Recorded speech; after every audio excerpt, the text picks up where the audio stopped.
disenfranchised. Many voters have left because of the sunny. Today the sun is so high. The heat was so high. Many voters left and they came back later.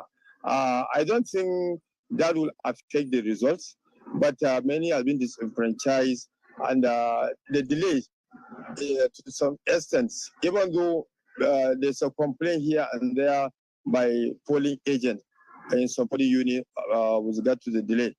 But I don't think that will seriously affect the outcome of the results. In most of the polling units, I noticed that there are no materials for persons living with disability. What is your take on that? Yeah, most of the polling units visited, and in the report received from our observers, the magnifying glasses were not there. In many polling stations visited for the albinos and people with special needs, and the braille machines was not there.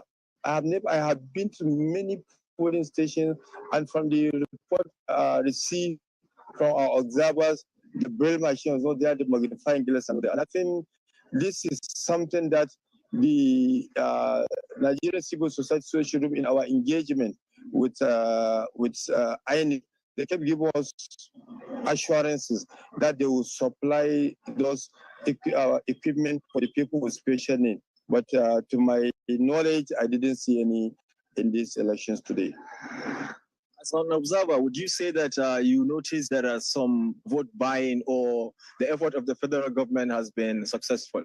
Honestly, the effort of the federal government has been successful because from the report we received, from what I have observed, I have never seen where vote buying is taking place like the previous election, where you see pockets of people in different places. If you go closer, you discover that it is vote buying. But nevertheless, from unconfirmed report received, that in some places, most of the parties, they collected account of the voters and they are sending them but this is unconfirmed report, so we will not work with that. As an observer, what we see is what we work with. So now, can you tell me that you are confident that the election will be credible? One thing that will make me to say that was that Kano is, the nature of the politics in Kano is different from other places. But from the assessment so far, I have never heard either in media or social media or other social media where any of the chieftains of the political party came and condemned the election or showed dissatisfaction with the conduct of the election. From what you just said in your interview with some of the chieftains of the political parties, they showed satisfaction. And to be candid, we say kudos to INEC, and we hope they will improve from some little lapses here and there identified in the next and the gubernatorial election coming in 2 weeks' time. Thank you very much, Dr. Mustafa. Nice to have you here. As we were just talking, a text message just popped on my phone that the coalition will start tomorrow at noon in Kano State. We will stay on ground to make sure that we keep you posted. Back to you, Chamberlain. Martin did Sadiq Ilyasu. Brilliant. And so from Kano, let's go on to the National Coalition Center, where our correspondent Linda Akibe is standing by to give us an update on what's going on. Hello, Linda. What's happening there? Hello, Nota. So we're still here at the National Coalition Center in the Federal Capital Territory, where election results will be announced right here. But it's not going to be announced today. The Coalition Center will be officially opened tomorrow. That's according to the INEC chairman. He said this in a number of briefings which he had earlier on with the journalists here. Now, one of the things he mentioned here was that INEC is still on top of the situation of all that has been happening. They've been receiving reports from the field about voting starting late in some of the centers across the country, specifically in Lagos. chaos and also issues of thuggery and voter violence. But he says that the Electoral Commission is looking at these issues, and that some places where this thuggery occurred, the elections will continue tomorrow. But he hasn't given this this definitive answer in some of the other places where thuggery was mentioned. Now, in the hall here, you can see that the place is winding up. It's dark. Most of the journalists have left to reconvene tomorrow when the collation of results is expected to start by noon tomorrow. So we'll all convene here tomorrow for the collation of the presidential election results to begin. All right, thank you. So has INEC said anything about the difficulty or anything about uploading the results from tonight? No, the INEC chairman made no mention of uploading the results tonight. What he said was that the collation results are supposed to begin to trickle in from tomorrow, and the collation of results will start tomorrow from noon. All right, thank you very much, Linda, our correspondent at the National Collation Center. We'll get back to you as we go along. Thank you. We just want to see the results, don't we all? Don't we all? Everyone's waiting for that. Oh dear, come on, INEC, do this. Okay, well, we'll go to break now, but of course we'll bring you some gentlemen in the polity who also did cast their ballot today. Aliko Dangote, Dati Baba Ahmed, the VP candidate of the PDP, all did vote today. So we'll let you see that, and we will be back afterwards.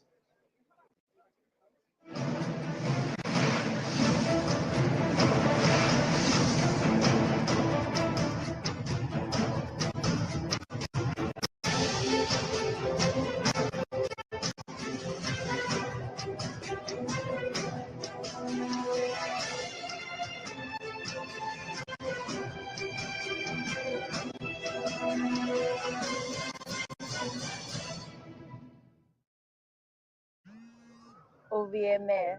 Oh, I wish you were here. I'm always with you. But it's not the same without you.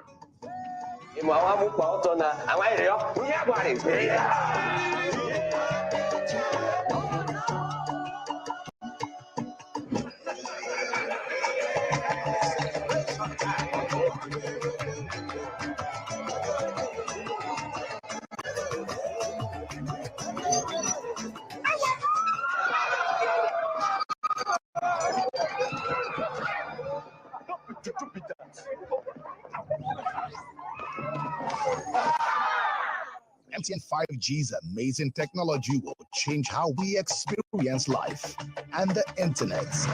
Get ready to encounter the incredible, and remember, no be juju, na MTN 5G.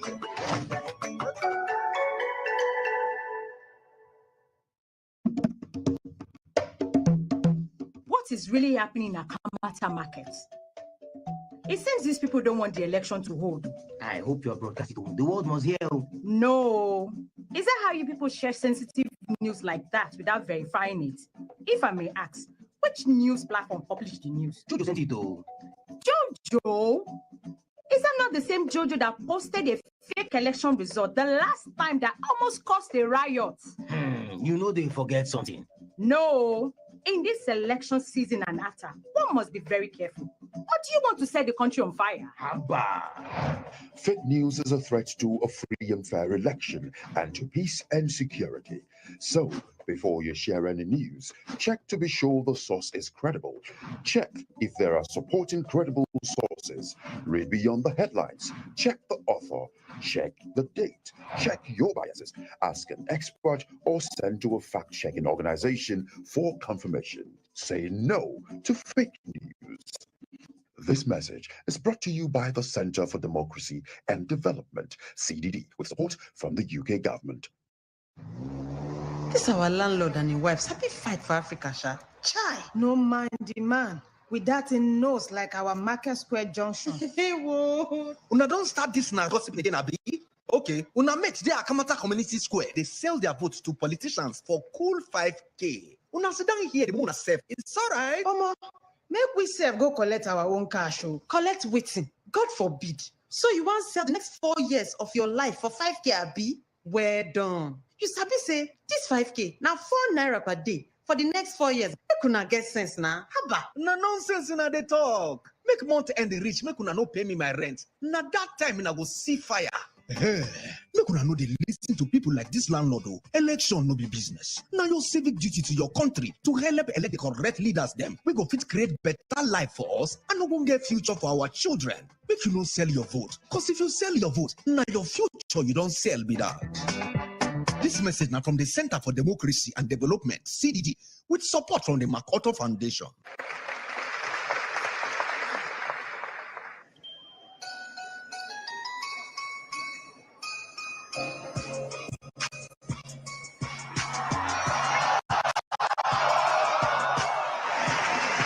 Become your best self with new and exciting data plans from 9Mobile. Visit www.9mobile.com.ng or any of our 9Mobile Experience Center. 9Mobile, here for you, here for Nigeria. Upgrade your DSTV package to enjoy all the content you love.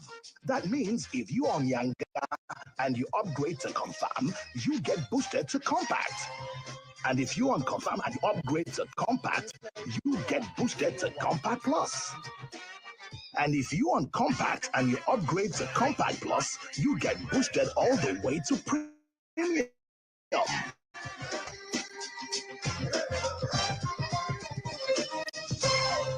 Do you feel terrified when speaking before a group? Are you stressed when asked to present? Do you forget your points? Are you shy and need confidence? How do you give a speech with polish? Learn how at the School of Eloquence, the home of public speaking for private coaching, or attend our 2-day practical training in public speaking. To register, call 0906 781 5830, 0802 302 7443. Visit the Eloquence Center at 36B Royal Palm Drive, Osborne Phase 2, Ikoyi, Lagos, or log on to www.schoolofeloquence.org. School of Eloquence, teaching the world to speak.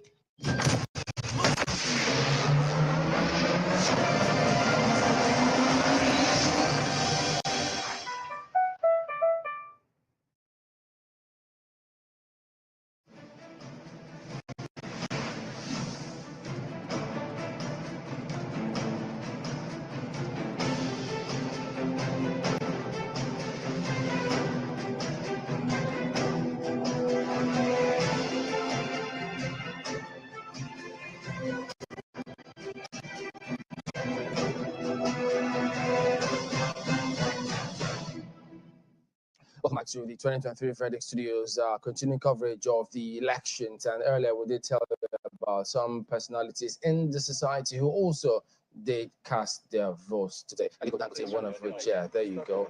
He also, among several other people who went out there to perform their civic responsibility today. This is a day that has been building up for lots of people. And now, I know, after this, we're all just looking through everywhere, just as you are looking, waiting for the result. But let's hear what he has to say afterwards.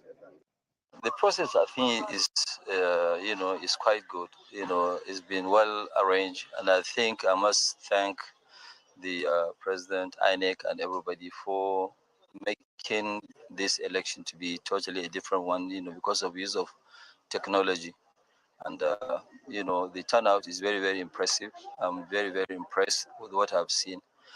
I've been voting, since 1999 when we changed to democracy, and I've never really missed. But this time around, I've seen quite a lot of people, much more than the usual time.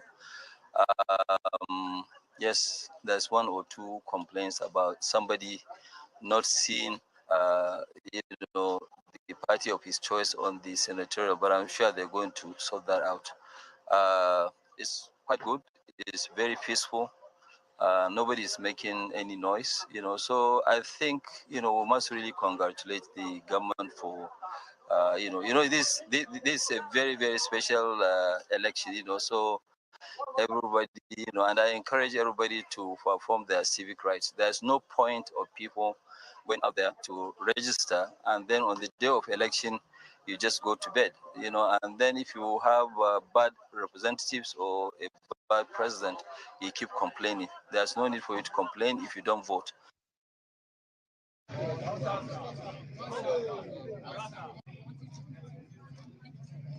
All right, so the vice presidential candidate of the People's Democratic Party also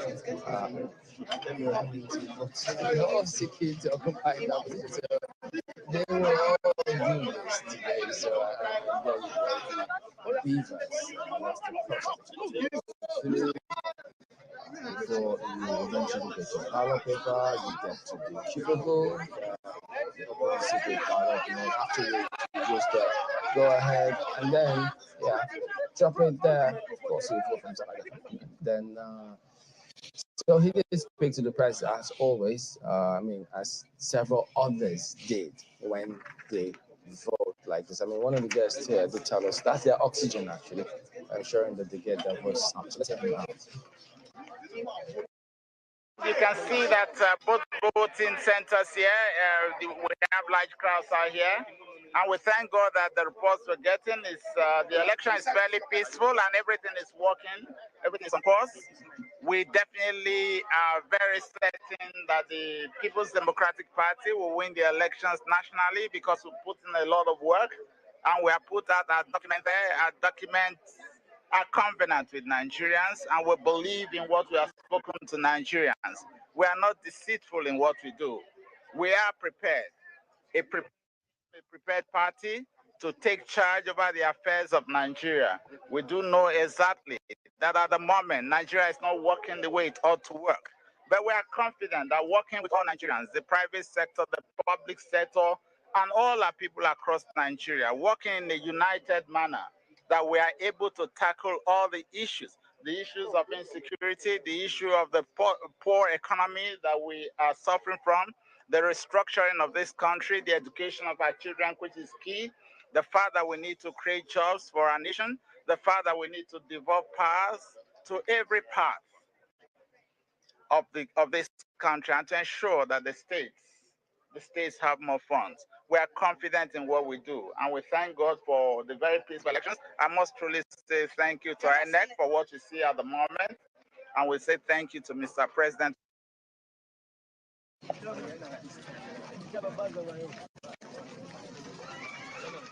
Well, here now is the vice presidential candidate of the Labour Party, Dati Baba Ahmed, also going out there to cast his vote. So what a day it was, and also keeping tabs on how and when those results will keep trickling in. I imagine he might have been thinking about that as well, but he equally spoke to newsmen after casting his ballot.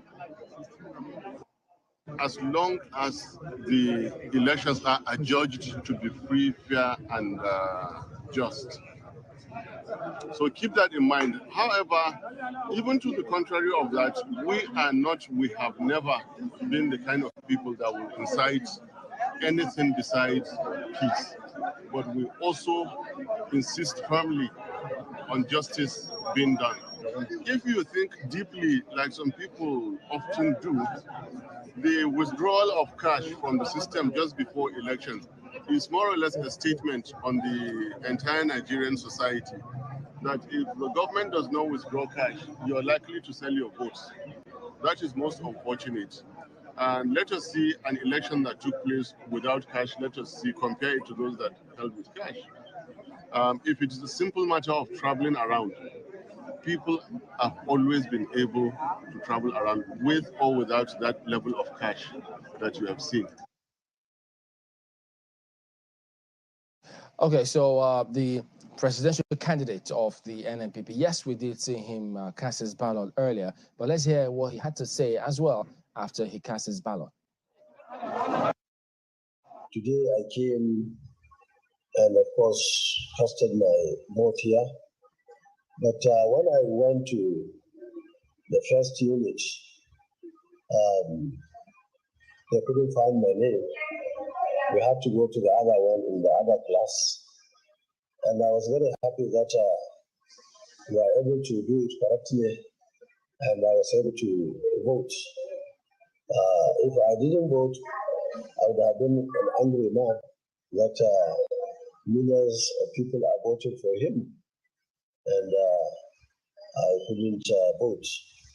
So I think that is settled. The only thing is you could see the huge number of people. The turnout was so high, and unfortunately, the equipment they are using is fairly slow.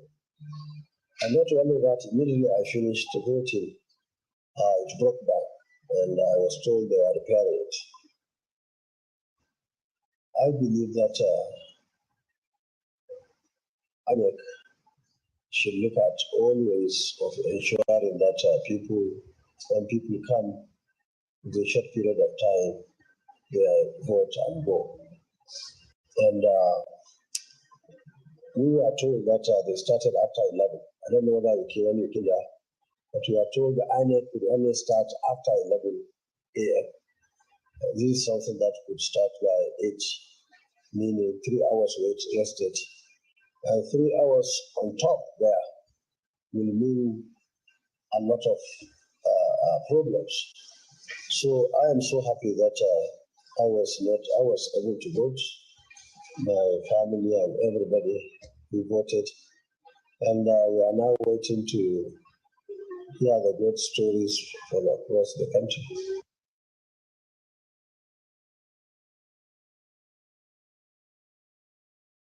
Of the NMPP, Rabiu Kwankwaso, giving us his impression of what the entire system and how it played out. Well, ladies, gentlemen, like Nigerians, we're all watching and waiting for the results. Well, Yaga, they did put out some facts and figures. Mr. Abdul, you may have seen this as well. Well, it's about watching the vote now. They did crunch some figures in terms of what transpired out there from what they saw. So take a look at some of these ones, which is out there at the moment. Okay, well.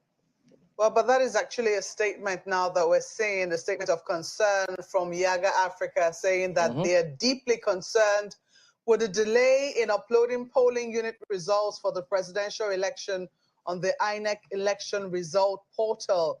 As at 7 p.m. on election day, no result was uploaded after voting, and counting ended in several polling units. Hashtag Nigeria Decides 2023. So that is a statement, a brief statement of sorts from Yaga Africa there, stating their concern with the delay in uploading polling unit results for the presidential elections on the INEC election result portal. It was supposed to be a game changer, the IREV, which INEC had raved about. Apart from the beavers, part of the innovation that we were also witnessing for these elections is the fact that the results from polling units were supposed to be uploaded with the beavers on the IREV, and that, you know, members of the voting public should be able to have access. But this is the concern that Yaga is raising, that as at 7 p.m., and we've seen that from a number of our correspondents, collation is about to start in some states. So voting did happen, and voting has ended in many polling units. But as we speak, you know, the results are yet to be uploaded to the IREV. How concerned are you about this? Let me start with you, Abosade. I mean, I think it's very concerning. You know, by this time, citizens are waiting to start to see results coming in. And I think it's this over-dependence on the power of technology, right? And the fact that we should have contingency upon contingency plans. And so that is what I would have expected from INEC, that, you know, there would be a plan B and a plan C to the IREV portal, whether this is about decentralizing the technology in terms of the system. I think it's also concerning that we haven't heard from INEC themselves to let us know, because that statement was as at 7 p.m. It's almost 9 p.m. now. What exactly is going on? So it's definitely concerning, and I would definitely align with Yaga that this is not what we were expecting. You know, before you come out, just add this to what to your submission. I asked Linda a question if INEC mentioned anything about the upload of the results, and from our correspondent Linda at the Coalition Center, she says INEC says it will start uploading results, will start coming up from tomorrow. But I do know that from my polling unit, for instance, they had to go with the INEC officials to the Coalition Center just to be able to upload their results. And some other people have had the similar experience, and reports also coming in here. So how do you think this can be worked out? I think the result she was referring to are collated results. Okay. That will actually now be received at the National Coalition, the center. But the IRF is designed to receive result from polling unit.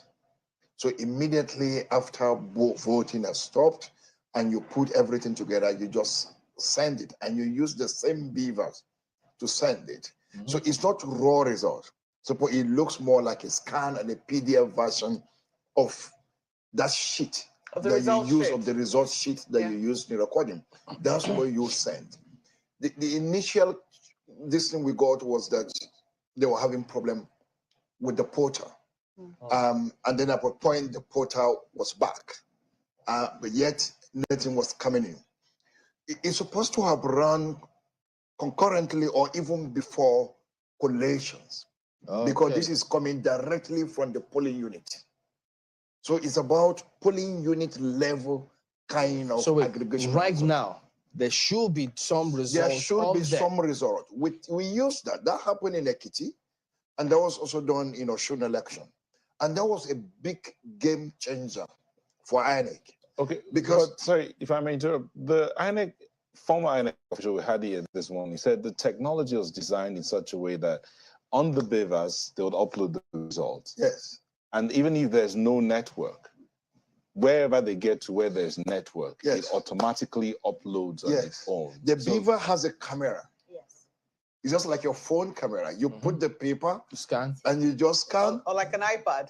Yeah, or like an iPad. Yeah, you just take the photo and then you send you send it, and it goes straight to that portal, and then we can receive it. Anyone, it's a portal that is accessible to the public, so anyone can go to that portal and begin to download the result, and that allows you to run comparison with what is collated eventually, to determine whether anything happens along that line.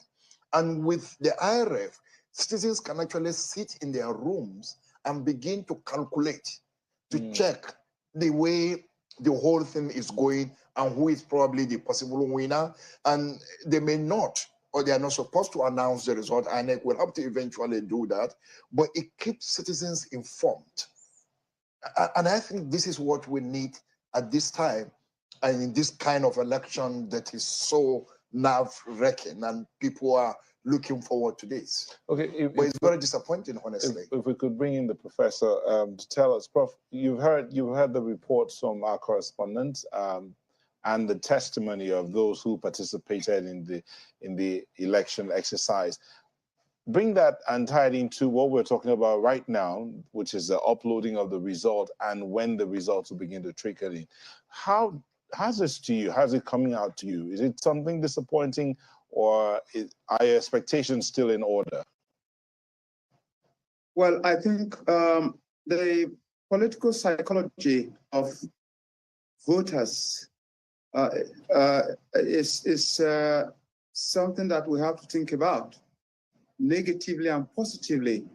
The IRF is supposed to make the electoral process more transparent and create in voters a better sense of confidence in the electoral process.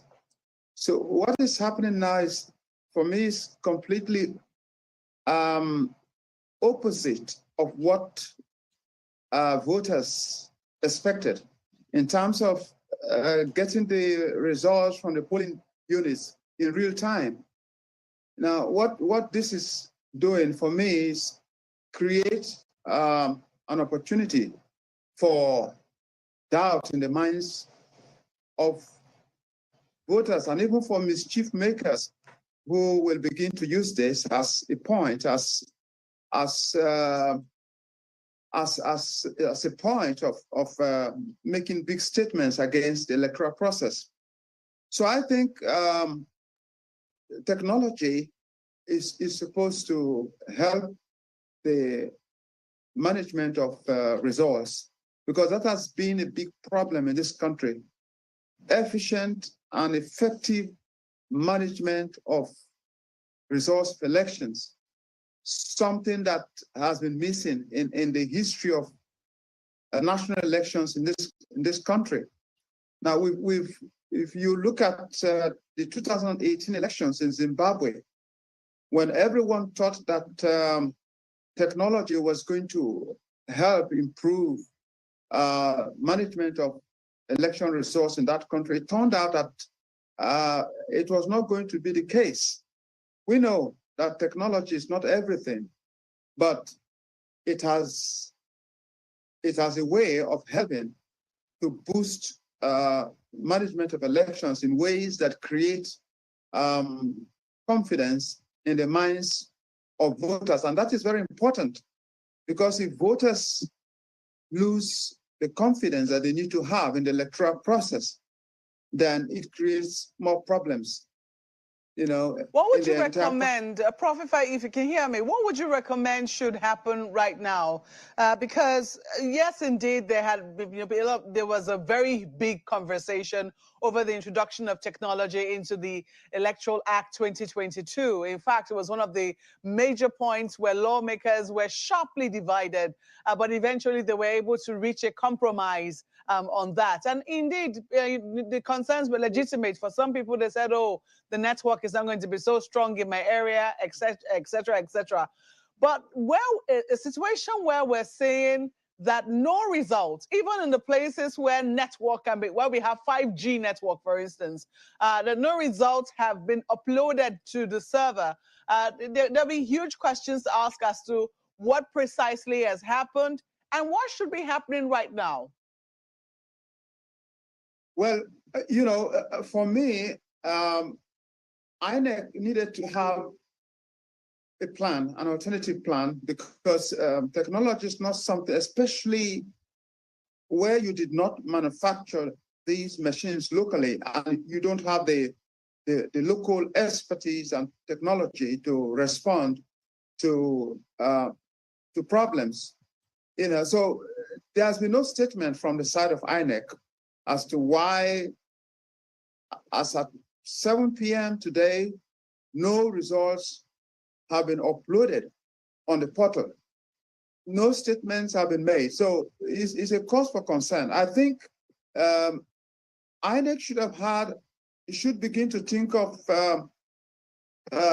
quick deployment of the knowledge that is required to ensure that whatever problem, whatever it is that is hindering this process, making the technology really useful for the elections, you know, should be deployed. Whatever knowledge that needs to be expert knowledge that needs to be deployed to respond to these issues. Because for me, that is crucial.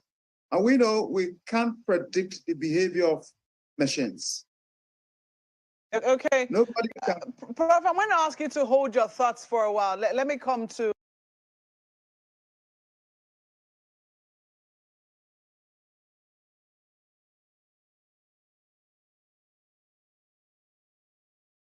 our guests in the studio here in Abuja. Let me ask you, Mr. Hussein, I'm just a little curious.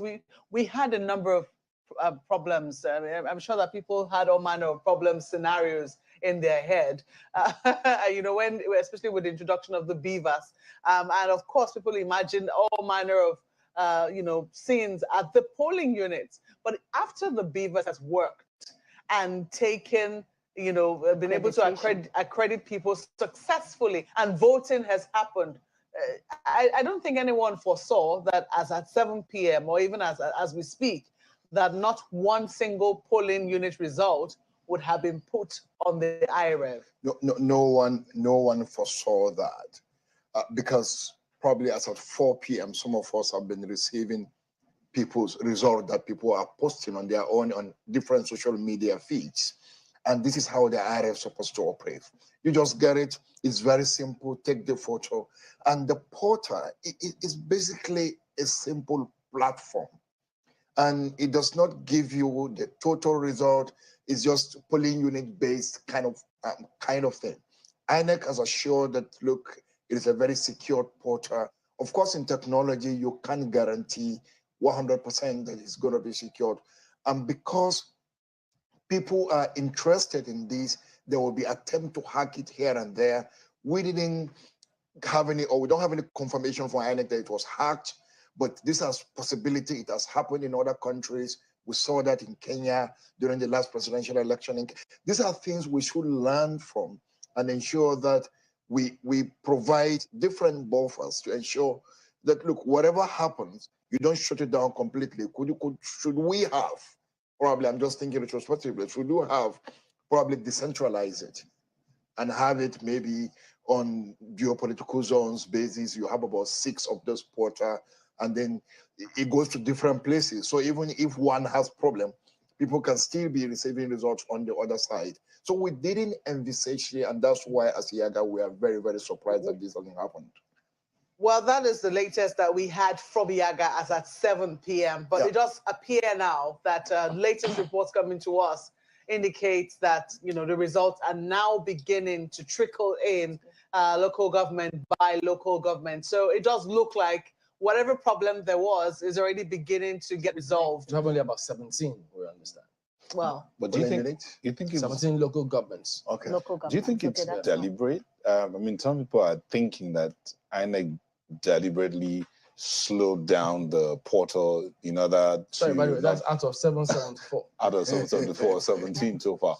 So do you think it's deliberate that the portal was somewhat slowed down to give INEC room to see as it flows in? I mean, if we're being honest, INEC does have a view that we don't have. Yeah. But I don't see any reason why INEC will be deliberate about releasing those results, knowing that it contributes to how transparent people would take the electoral process. So it's not in their favor in any way. But like I said, we're not sitting on their side. And so there are things that we don't know. However, it does make sense that where there were delays in a lot of places where people started voting late, potentially you want to ensure that there's no huge gap with the results coming in. But we already know this process, right? Okay, but you know, Mr. Hussein, you talked about the secrecy that surrounds electioneering in Nigeria. Maybe the IREF would have opened that up too much and no, I don't know. I think the chair of INEC has been very, very clear that no going back on IREF, and that it was a big game changer for our election management system in the country. And for them, a lot of countries are actually learning from Nigeria, and there is no reason why we should be reversing that. Of course, some politicians may not be comfortable with it, but I think in terms of our relationship and interaction with INEC, we could trust the transparency of INEC. We trust the commitment of INEC to this process up to this last moment, but we don't know. We want to believe that it's probably a technical glitch that they experienced, and therefore they are addressing it at this moment. Well, I do know that Yaga has been on quite a number of scenarios. I mean, to that particular, because that statement, that little statement which we read was a tweet, and there have been responses underneath it. I mean, quite a number of people writing about their own experiences. I'm looking at this one from a gentleman, his name is Wisdom Chap Jumbo. It says, in my area, the beavers kept showing server error when INEC reps tried to upload. So they've uploaded using offline mode. So we recall that even, you know, these are some of the kind of scenarios that even INEC already imagined that it might have, especially if network is poor in some areas. But, you know, as we said, I don't think anyone saw a situation whereby it's at 7 p.m. not one results that have been there. But let's take a look at some of the other things that which they had captured earlier today in terms of deployment and how, you know, voters, you know, by some of the targets that INEC itself had set for itself. I'm looking at this one, INEC arrival time by geopolitical zones, for instance. We've talked about how voting has gone in many areas, and I'm sure we're still seeing that. But looking at how, you know, INEC officials arrived at polling units by geopolitical zones, they're using the arrival time of, I think they use 7:30. By 7:30, INEC officials arrived at only 27% of polling units across the country. And you can see the breakdown there, 35% compliance in the Northwest, 37% in the Northeast, 23% in the North Central, 33% in the Southwest, 6% in the Southeast, and 16% in the South-South. Well, I don't know if anything accounts for this. I know we've spoken about logistics earlier. We've been talking about how there needs to be a serious conversation around the deployment of logistics. And I know it's one of the things that we have spoken to INEC before now as to why it is that they cannot engage, say, private people who have developed expertise in this area. And they say that, oh, part of the challenge is that they have to be able to deploy at the same time, you know, in different locations on the morning of the day. And they think that that might be too much for any single outfit to be able to carry out. What are your thoughts on this? So, I mean, you know, Dr. Hussein was talking earlier about decentralizing. You know, we were having a conversation about, can they use drones? You know, I think the private logistics companies have shown us that they have capacity and strength.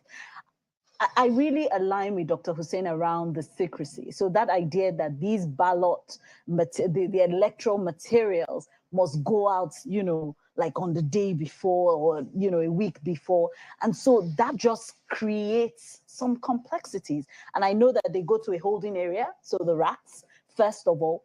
But the truth is that that just creates complexity because our logistics framework is not as robust. So I do align with the fact that, look, if we could leverage these private organizations who might have regional expertise, right? It might be a case that it's one geopolitical zone where they have a really good network, whether they're using a combination of, you know, transport forms or they're using a single one, but they can get around. And it differs from geopolitical zone to geopolitical zone. So I think we need to start to think about decentralization. You know, as a result of this, there are reports that some INEC officials were held, well, should I use the word hostage, but they just wanted them to upload the results in several polling units before they left.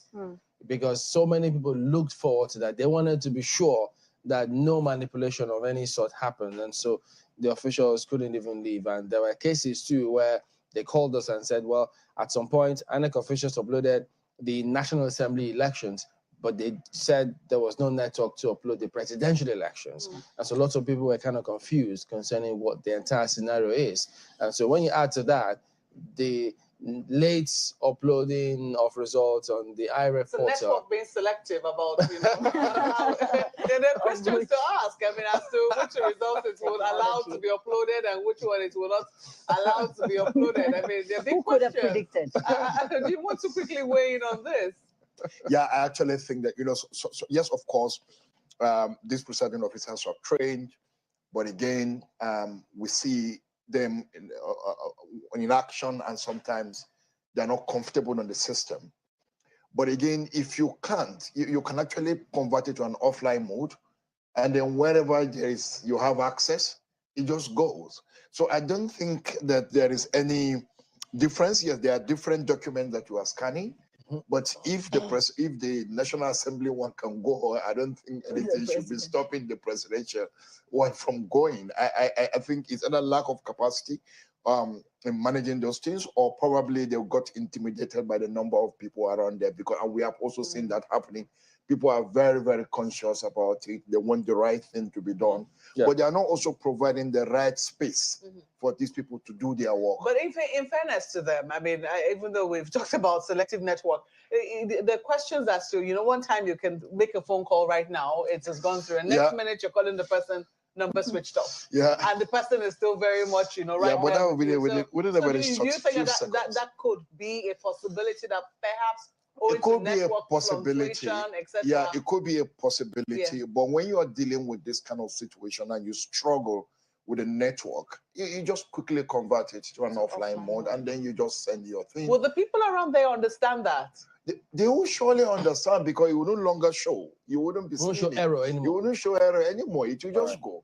And then anytime you get to a more secured place, you can actually, you have the network, and then it goes. Well, many are hoping that in some areas in Bauchi and Abuja, where voting is ongoing as we speak, that that will not be the scenario. They're hoping that at the end of the day, this is Bauchi right now, where voting is going on as we speak.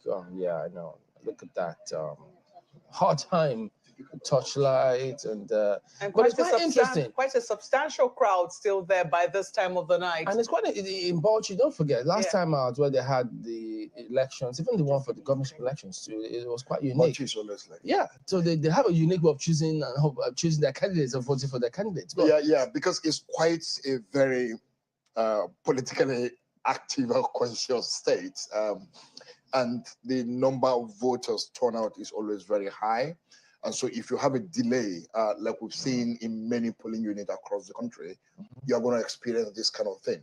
Our biggest fear in Yaga was actually that if it gets dark, the cameras are not able to capture people's faces, and therefore it could affect the voting procedure and could probably lead to some form of violence. But we are happy this now is Abuja. Yeah. I understand this one now is Abuja.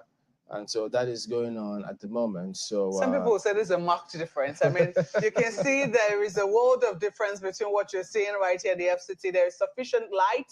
The people are spaced out. They're still very orderly. It looks like there's a generator or at least some source of power somewhere around there. You know, there's a canopy. It does look very organized, even though it's going on into the night. Right there in Bauchi, you could see people milling around the INEC officials, and then there'll be questions, people using torchlight. So there are questions as to the level of preparedness as in terms of what INEC says it will do and what actually happens right there on the field. Right here, this is the FCT. So perhaps in closer proximity with where INEC is headquartered, we're seeing a better implementation of how it says it will, voting will happen at night. But in Bauchi, which is how many hours away from the FCT, there are questions as to, how prepared the commission has been in terms of providing for night voting. Yeah, but even in FCT, in terms of the timeliness of opening of polls is really, really very poor.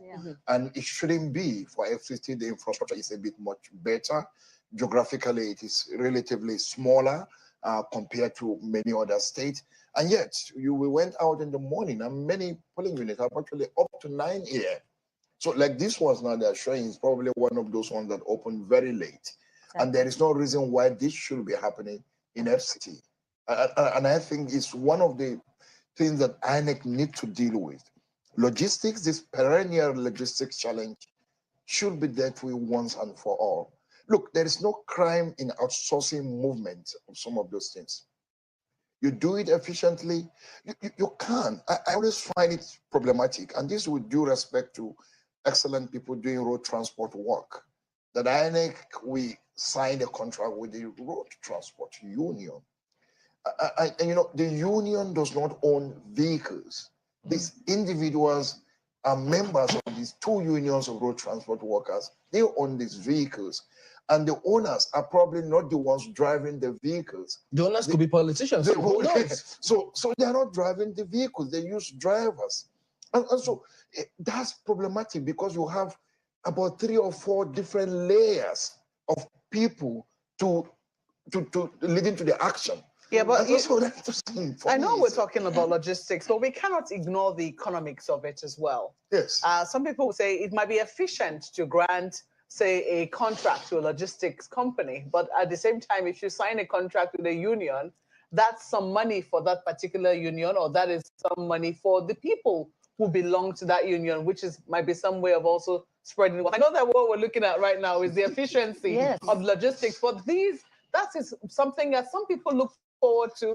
At least every 4 years, they know they're going to get something. No, but there's a cost. There's a cost of not. So I hear you. And I think that itself is a problem, by the way, because that's not sufficient reason for our electoral process to then be committed into the hands. It's not justified, right? And remember, there is a cost of concern that we get when these things don't happen. Because, as we're looking at those things, it means that these people were at the polling units at 2:30. Right? And are just determined, you can see we're still seeing some footages, as just determined to actually cast their votes. And that's why they're remaining there. So the truth is, if we're able to get it there efficiently, for us to start at 8:30 a.m. as the Electoral Act states, I mean, the benefits outweigh you know, the benefits to this group of people is what I'm trying to say. I also want us to put in context the unique scenario we had this time around with the Naira scarcity. I don't know how, you know, far back your memory can go, or how, you know, you can compare with, say, 2019, even for the FCT. Would you say we had scenarios like this? Yes, where people were still voting into the night as a result of late deployment of voting materials? Okay, honestly, I can't remember. I can't remember that in 2019, but I knew that even the local government elections in FCT was problematic. Okay. The polling unit didn't open early enough. There were logistic glitches. This was just local government elections. The area council elections. The area As we council call them elections, here, as you yes. call them here. So it's just for other people to understand the area council elections. So this problem has always been there. But my thought is that even if we use logistic companies, they're not going to. They'll still have to use other transporters. No logistic company in this country have the thousands of vehicles that INEC use and boats and all that for the riverine areas to actually handle the logistic of elections alone. So when you do that, what you're doing is that the process of monitoring, holding the drivers accountable and all that, you outsource it, and then you face other issues while someone else handle these ones for you. It doesn't mean that you will not supervise it. It doesn't mean that you will not be involved in managing that process. In the past, what they did is to rely or is to work with the military. The military have significant capacity for deployment because of the nature of their work. You know, it's always about there is the logistic capacity. I don't think there is any agency in this country at the moment with the kind of capacity of the military. So we've done that in the past, but that also have its own weaknesses because INEC will have to fund, put on the cost of all those, everything that the military have to do, and that creates its own problem. And then there are concerns around democracy and military actions. So all those conversations were things that we had to deal with before INEC got fully into this. In the past, I think Second Republic and so, INEC has a lot of vehicles that they also use in moving distance. They could travel long distance, drop here, move here. But all those things have changed. The complexity of the country has increased, the population has increased, and so we need to do things differently and actually smartly.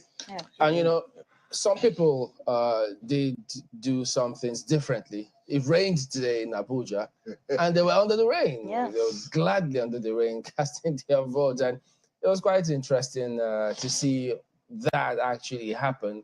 Because when I saw some other people in different states, it's actually raining in Abuja, they thought, oh, they're really. So there you go. That's what's going on. They're Celebrating people were. Yeah, So they're singing and dancing. they really did look forward to this period at this time. So it will be a shame if it counts for nothing. You know, Dr. Hussein, let me get back to you because you mentioned this earlier about decentralizing the electoral process. I mean, bringing in the state electoral commissions to like a backup plan, so to speak. And now that you mentioned what used to be, I mean, I think I witnessed a bit of that, where the military handled the logistics. And during this, the recent flood incidents across the country, to get relief materials to some of the hinterlands, it was actually military logistics that handled it.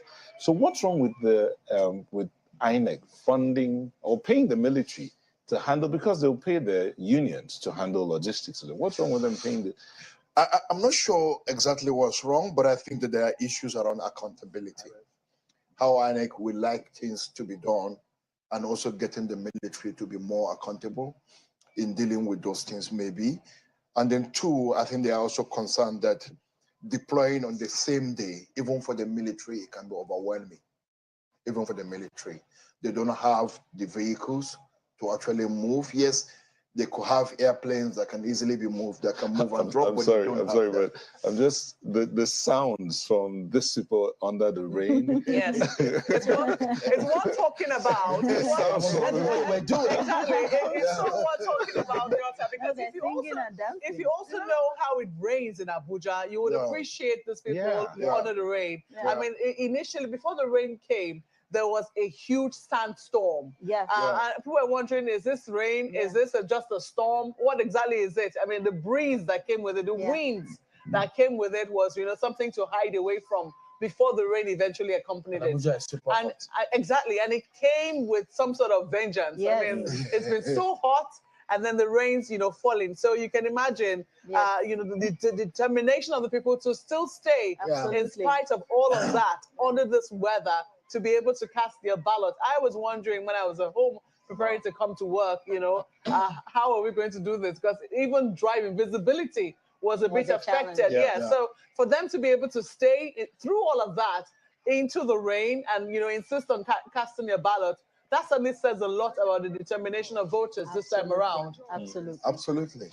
Where one of the things I noticed was the fact that even the voters out there were able to, around the polling units I visited, you see voters who are resident around there going into their homes and bringing out water for the other voters there, just so that let's stay and monitor this. So if the voters can be so determined to see something new. I mean, every 4 years, the voters appear to, and we talked about it earlier this morning about the numbers dwindling, and we're actually somewhat like had a bet, as in hopefully the numbers will increase. I was looking at 45 million. Yeah, more like prediction. I'm not a betting. I was looking at 55. We're not betting, but more like optimistic that we'll have like 55 million voters at the end of the day. But if the voters can be so optimistic, is INEC what do you think, Abosede? Do you think INEC is that optimistic to see its processes improve with every electioneering cycle? No, I mean, we have to agree that we had a lot of confidence in INEC and, the posturing, the signaling, and it was backed by action, right? But this is election day. Nobody can ever predict what happens on election day. And so what I think is really good, and we are seeing it, is that the voters are determined. There is a lot that INEC can do ahead. Of course, they continue to be the umpires of our electoral process. But the most important thing is if there are no voters, then the process is not complete. And so I think what we're seeing with the voters really gladdens my heart. And we just need INEC to keep its own side in terms of the IREV and, of course, the collation, and for those results to begin Prof to come talked about the voter psychology of the voters. Maybe we should go back to him. Prof, I mean, if you can see the footage that's on right now, you see the people dancing under the rain, and we talked about the determination of these people and of some of the voters and how much they're willing to stay and see this process through. Let's get back to that psychology of the voter, and how do you think it will play out at the end of the day? Well, the determination we are seeing in the voters right now is an asset. It's a plus for the democratization process, so to say, on the positive side. So we can look at the context, look at the social, economic, and political context of it. And you'll find that you have voters who have looked around and looked into the history of governance in this country and are determined to see a change. So there's a motivation, and that motivation is very crucial. So we will not take that for granted, and election stakeholders should not take that for granted. Whatever that needs to be done to see that voters consummate their interest in the election process by playing their role should be done. So for me, the psychology of the voter is very crucial. It works on the negative side too. So you find frustration sometimes. When people are frustrated with the electoral process, they will tend to do what they are not supposed to do. They will tend to go violent. They will tend to exhibit political behaviors that are anti-democracy. So it works both ways. But for now, I think it's that determination, that psychology that they have is an asset for the democratization process. Well, thank you so much for your response, Prof. But let's quickly take, our viewers right now to Kano, where we understand there are also pictures of night voting happening in the city of Kano. Our correspondent, Sadiq Ilyasu, spoke with us earlier on, and we take you right now to Kano to show you pictures of night voting there. You can see a really bright light. I want to imagine that is where the voting is actually taking place. You can see pictures of INEC officials, at least the ones wearing the reflective jackets now, milling around a particular area. But there is a huge light. I don't know if that's a flashlight or could it be coming from a car? The floodlight. This is really floodlight. But in spite of the light, what we are seeing now are pictures of youth corps members using torchlights to be able to see what is happening there. So big questions as to the provisions for night voting in scenarios like this. Maybe that light we saw, it could be, I see it again, it's coming in bursts and glitches. But right now what we can see are officials, presiding officials using torchlights and maybe even phone lights to be able to see what is happening. These are not the most ideal situations under which voting should take place, are they, Dr. Abu? No. They're surely not the ideal situations. I knew in the past when elections, when we segregate accreditation and voting. Yes. The INEC do provide things like generators and all those in case it leads to this kind of situation. But now we are doing simultaneous accreditation and voting, and this shouldn't be. And this is just a function of late starts in the voting process. It's only because the polling units have been properly organized, the numbers are very clear, and INEC has actually tested its beavers and could tell you how many minutes you actually need to accredit a person and vote. So it was very clear that within the time defined by INEC, people could still be able to vote and just leave or stay out there. But when you deploy, or when people the polling officials get to their polling unit at 11 o'clock or 1 o'clock, then you are forced to go through this kind of thing, because once voting starts, you're actually not going to end. People will not even allow you to leave, because if you look at this kind of crowd, they will think you are going to manipulate the process. I actually think that INEC, and I'll keep emphasizing on this, needs to recognize that logistics is a specialized field. It's a specialized field. It's not an all-common thing. Even some of us who run organizations with massive issues around logistics and fleet management, it's a special. You recruit people who are trained on this kind of thing. I think INEC needs to rethink that. We are not doing that well. We're not doing it well. It's not okay the way we are doing it. That perennially we go through this. We're having conversation with some of our international observers, particularly those of them who have been here in the previous elections, and it's more like Nigeria. You still have this issue. You're still here. You're still here, and this is not that they even went to the state. These are those who remain in the FCT, where things should actually be different. It's a conversation that we must take after these elections and ensure that we break this chain, because it's a shame. Do we need to change the laws for this to happen? I don't think we need to change the law for this to happen. I think the whole issue around our elections management, INEC has been given the sole responsibility to do that. Look, INEC does not print ballot papers. It contracts it out because it doesn't have the capacity to print ballot papers. It doesn't manufacture the boxes. It didn't manufacture beavers.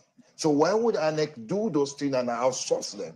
I will not outsource a very important way of delivering, like the logistics side of it. Remember the last general elections when it was postponed for a few days? INEC did also say that we needed to have a conversation about election management. Yes. So doesn't that suggest that he wants everyone to say, look, we have a challenge here. How do we solve it? No, there have actually been conversations that sometimes politicians don't take easily. Look, there are conversations around INEC doing a lot, and there is no reason why INEC should be doing that. Take for instance, our voters' roll. I was just telling how we were driving in here, and I said, our voters' roll is such that things can go inside, but nothing comes out of it. So why? As the voters register? Yes, the register. You can add more names, but you can't remove a name because the only way one can be removed is death. Oh dear. But death is not properly recorded, it's not managed, and even if we do that, it's not the responsibility of INEC to do that. That's National Population Commission's job. So if you went to that, so when we say we have 94 million voters or 93 million, it's just not exactly so. It's actually that we have been adding, but we've not been removing. And that's the problem. So if you have a body that handles that, that handles constituency delineations, INEC should not be doing that. So INEC is just left with just managing elections. Constituencies have been fully delineated by different agencies. The role is properly managed. You are able to leave INEC to face this whole issue around conducting elections. Look, there are experiences of many countries. It's not just Nigeria, even in other developing countries. How many months does it take India to conduct its national elections? And they have a bigger population. And they have a bigger population, but they do it over a period of time. Staggered elections, Nigerians will not trust that, of course. They are going to raise questions on possible manipulations and all those things. But as a country, we have to move on. We can't be held down by this suspicion of this will happen, that will happen. We'll learn from our experience. We run away from some of these things and we still don't get it right. What's the whole secrecy around ballot papers? What's the secret around it? We're lucky INEC this time around did not even print the ballot papers. Probably wrong, but you've spoken about two very important things, delineation, because that could also affect to a large extent voter turnout. Yes. You know, how constituencies or how polling units, because that's how polling units are determined. Yes. I mean, I'm a first-time voter today. Actually ring a bell. But I'll tell you something. It took me 20 minutes. I drove 20 minutes to be able to find my polling unit, and it ought not to be so. I mean, I'm asking if people don't drive. A lot of people who were at that polling unit drove to that polling unit, and ideally, there ought to be no movement on election day, you know. So if people have to drive to their polling units, it's something that INEC has already spoken about. And I keep saying it's a good thing too, though, that INEC also had this help you find your polling unit thing on their app. So if I did not have that, I tell you the truth, I would not have been able to locate my polling unit today because I had to use Google Maps to find that polling. I would never have been able to locate it. That's the truth.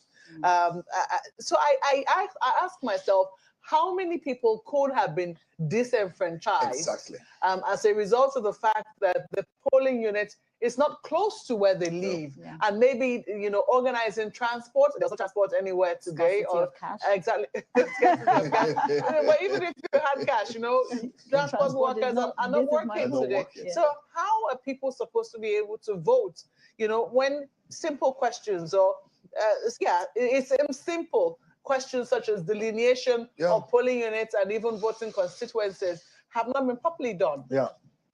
I think for me that's a challenge. INEC has even tried this time around that we've been able to add more polling units. This is what we have not done since our return to democracy. I know during the Gaston attempt was made.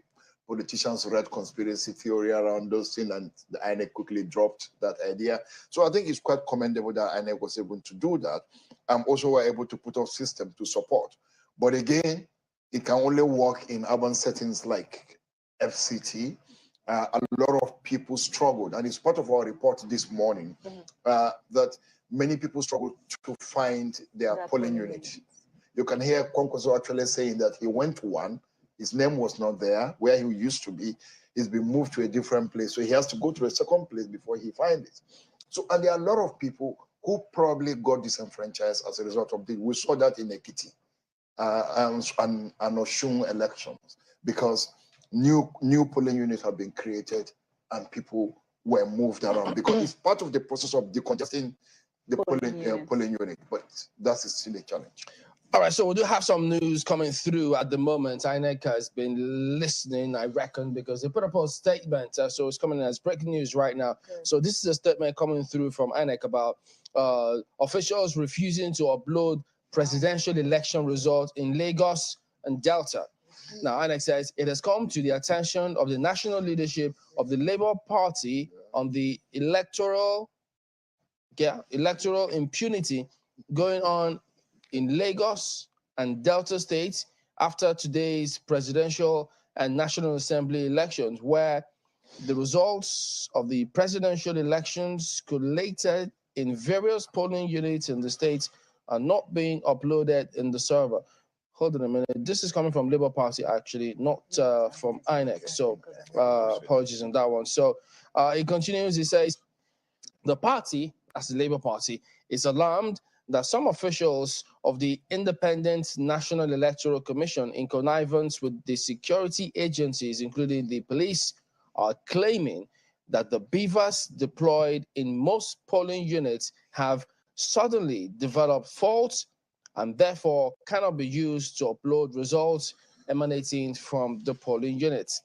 We have noted with dismay that these incidences cut across most areas in Lagos State, but significantly in places like Agege, Koshofe, Oshodi Solo, Surulere, and Ibejuleki, amongst others, where results show that Labour Party won convincingly.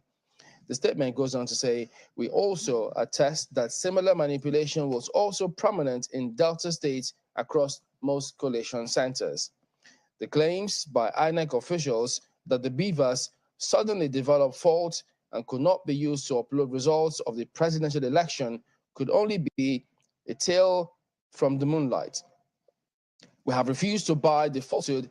We ask, is it not the same beavers that was used to upload the results emanating from the Senate and House of Representatives election that is used for the presidential election? How did they all suddenly develop faults? The party is also worried that our agents and supporters were refused in some of the coalition centers to participate in the electoral activities, while agents of the other parties were given access. Our agents were also told that instruction to suspend beavers for the uploading of results was from INEC headquarters. One of our local government chairmen who dared to question the development was assaulted and arrested by the police.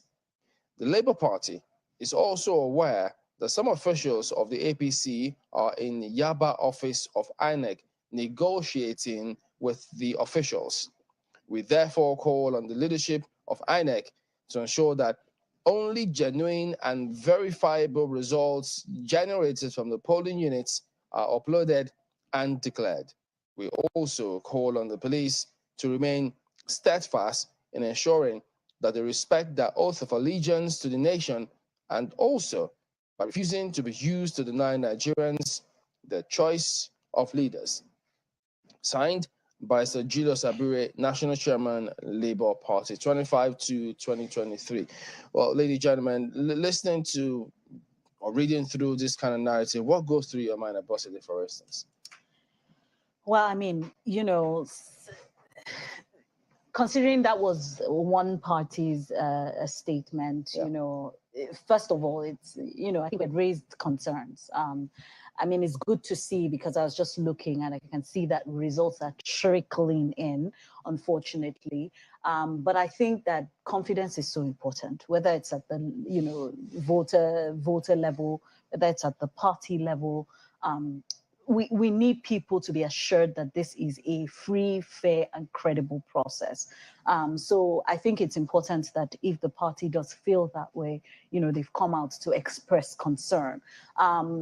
INEC definitely needs to make a statement sooner than later, is what I would say. And we cannot wait to hear from them, because what I'm hearing is they believe that there's some connivance. And that's obviously we will take with a pinch of salt at the moment until we hear from INEC.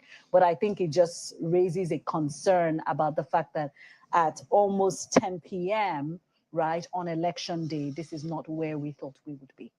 Well, Mr. Allen, Okay, you want to say something? Let's go to Mr. Allen. Prof, could you tell us your impressions about these kind of narrative when you read these statements coming through from Labour Party? I know you've also put in a lot in terms of the build-up to these elections. You may have had certain expectations of these elections, given what you might have been told or heard for preparations by INEC and several other agencies.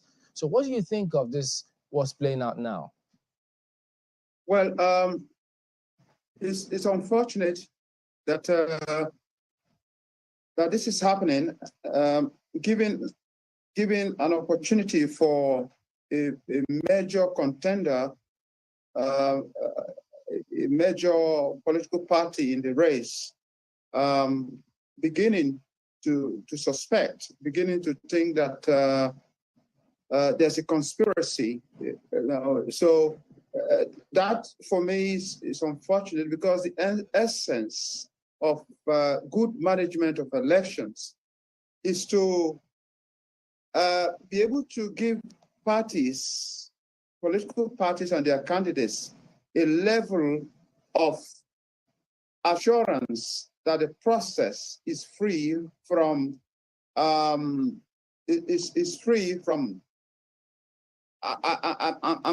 I'm lacking the right word to really describe it, but what I'm trying to say is that once there is room for suspicion, the election process is already in trouble. So I think INEC should shortly make a statement in order to diffuse this suspicion that is building up. Because if parties in the election process begin to lose the confidence that they have in the process, then we know that the post-election adjudication process will be tough, because in governance of election, you have adjudication as a major stage. You have dispute settlement resolution as a major stage in the post-election era. So it's a signal that the post-election adjudication process will be tough. Well, Mr. Abdul, this is a tricky situation at the moment. A lot will depend on how INEC responds to manage all of this, because there will be, of course, contending parties to some of this. We don't know how the other parties will respond to these statements from the Labour Party.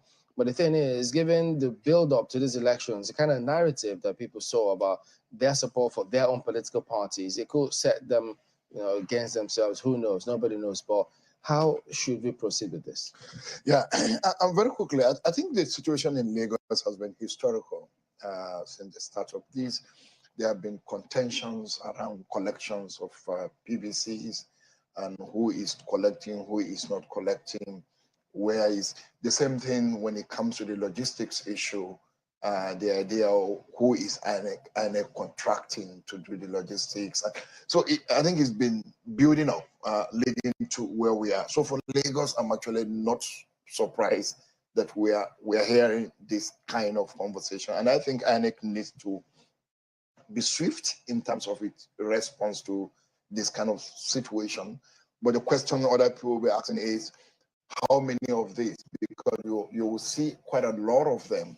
But the best that INEC could do is to continue to put information out there. Absolutely. That's the best way to deal with issues of fake news or conspiracy theory and all that. Make information available and timely. Yeah. And that was a commitment we got from INEC on the eve of elections during their first briefing. So they were very clear that, look, we would rather overwhelm people with information than not giving information at all. And I think that's what I need to do. Like, for instance, when they're beginning to have problem with the RF, is to just issue a very short statement and actually say that, look, we just experienced a glitch, we are working on it, and we should be off and running in the next few hours. So I think people, we know that. And then because the server has problem, there's an error on the server, people in the field are not able to send. So you calm people down. There is not deliberate. that people are not sending And out you're there. aware of the situation. And you are aware of the situation. Because they told us it was foolproof. Yes. That it won't be hacked. They tried it before, it didn't work. Exactly. So what's going on now? What's going on? And so people will ask it because INEC has also promised. It has shown commitment. It said this will work and there wouldn't be any problem. And Nigerians heard them when they are words. Exactly. So if things are not going wrong, they will always try to link it with somebody somehow, somewhere. is So people are stopping going to this. fill in the gap. Yeah. And, you know, we cannot afford for that to happen. Very, very, very interesting situations that we're saying. I think that, you know, earlier we did say, following the statement issued by Yaga, that as at 7 p.m., no results were pasted on the IREV or posted on the IREV website. Much later, reports came in that the results were trickling in. And now we understand that there are only results for senatorial and House of Reps elections, but none for the presidential elections have been posted as of yet. I recall that situation that Chimberlain was talking about when he said that some people were saying that the people have stopped working when they were about to post the presidential elections. And their questions as to, is the IRF selective which results to take and which not to take?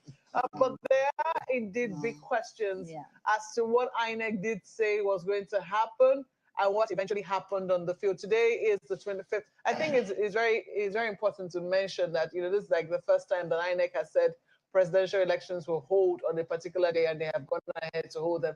In the last two cycles, that the elections were moved. But then we have to question right now, from what we're seeing, as to whether or not the election management body was truly prepared for the polls, from what we're seeing so far. Or is it too early to reach a conclusion with, because some people might say these are pockets. Yes. But the IRF is a major judge, isn't it? No, it is. And I think that, you know, so a few things, if you take the delay also in INEC responding, it goes back to they know something that we do not know. And perhaps, you know, there is, you know, they've got a situation room. I'm sure they've got a crisis management plan.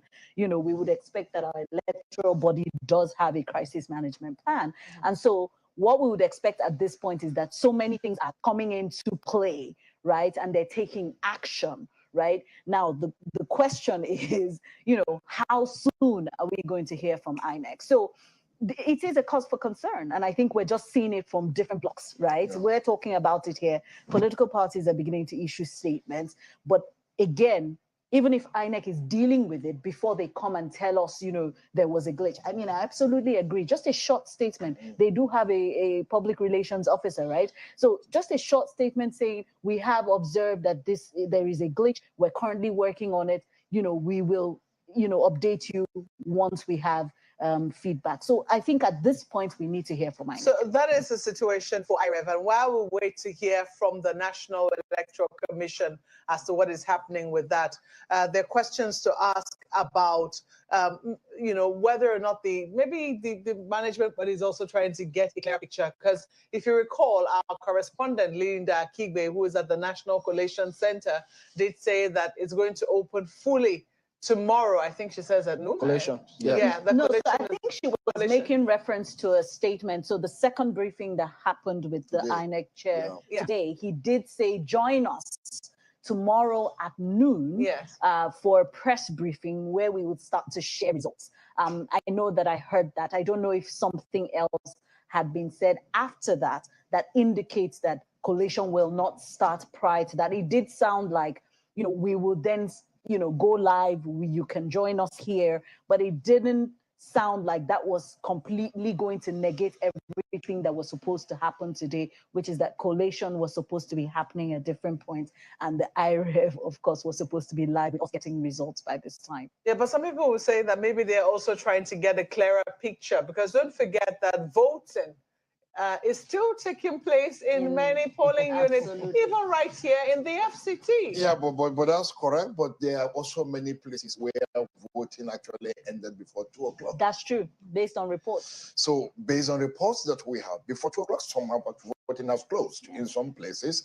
And what we expect is that they finish counting, they take the photo, and they send it. Absolutely. That's basically what we expect. National level collation is actually what INEC what is going to open tomorrow. And the expectation is that collations are taking place at other levels up to the state, and then it begins to, and then I begin to receive result from state, because in national elections, we think, we don't know, but I can't confirm that directly, but Tuesday, Wednesday, the Nigerians are expecting. But is that likely going to happen given what's going on now? Yeah, but I actually think that for me, it's too early to judge. The way INEC is managing it may not be good enough. INEC has a situation room. And part of the job of that situation room is to receive incidents reports like this and deal with them very, very swiftly.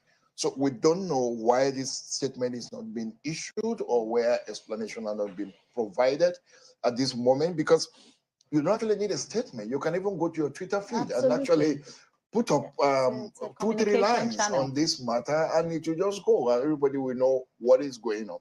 So I think for me, I think it may be too early to judge. IREF is just an addition to our process. It's not part of collation. But it's an important But it's an important part of it because INEC has promised transparency. And this is one of the process that can deepen the transparency. It worked in Ekiti. It worked in Osun. And Nigerians have already classified that as part of the process. And therefore, they want to see this result dropping, because they are already sharing online. Nigerians are sharing results of different types. Some are real photos, some are just people putting their own figures here and there. But when you have the IRF going, it deals with this kind of problems completely. And this could make or mar what happens moving forward. But Prof, let me ask you, what kind of information are you getting concerning voting in your area, in Port Harcourt, for instance? Because there are also reports concerning whether or not certain persons were allowed to go in and vote on the day.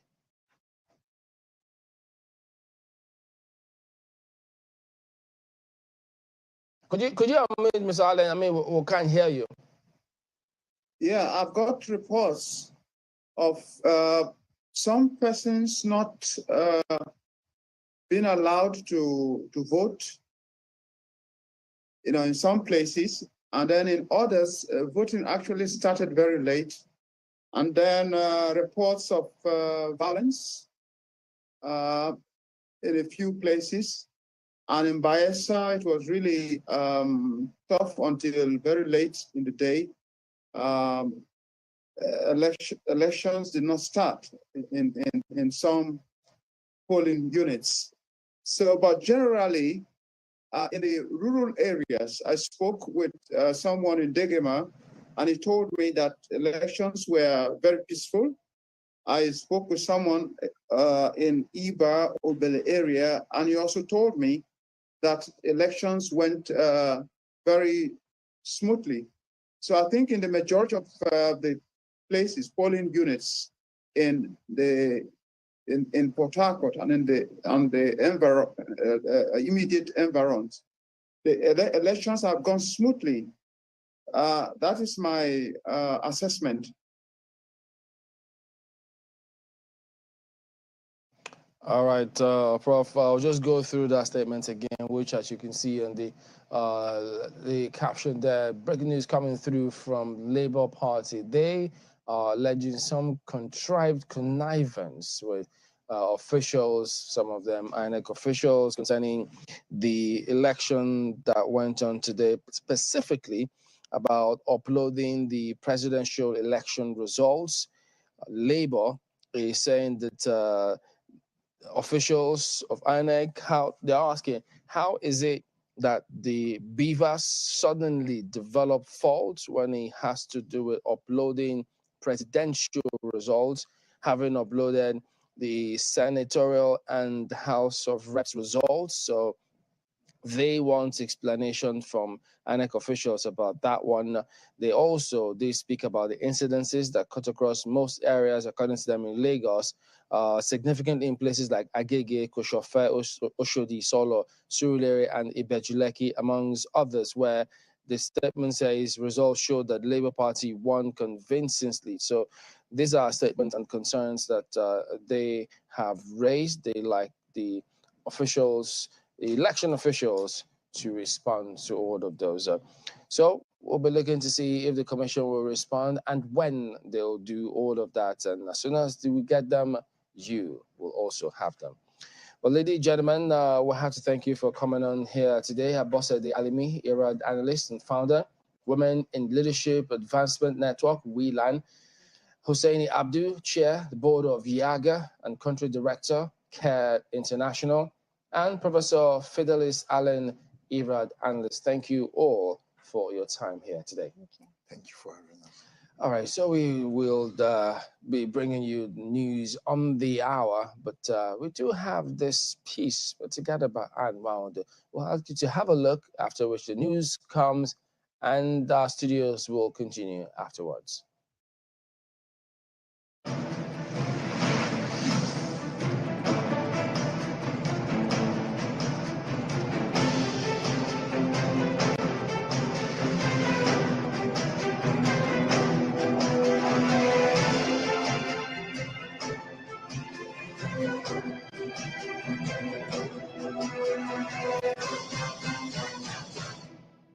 Hello and welcome to the social media segment of the 2023 verdict on Channels Television. Thank you so much for sending in your pictures. This is where we get to show you a summary of how it all went down today as eligible voters came out today to cast their votes. Thank you so much for joining us. I'm Anne Nwawadu. Well, let's begin with this interesting call by this woman. She began today by ringing the bell very early in the morning, calling on people to come out to vote. And of course, a lot of people seem to heed that call, not just in that area where she is, but across Nigeria. People came out en masse to perform their civic responsibility, and they indeed sent in their pictures. Let's show you some of those pictures. This is an 89-year-old woman all the way from Imo State.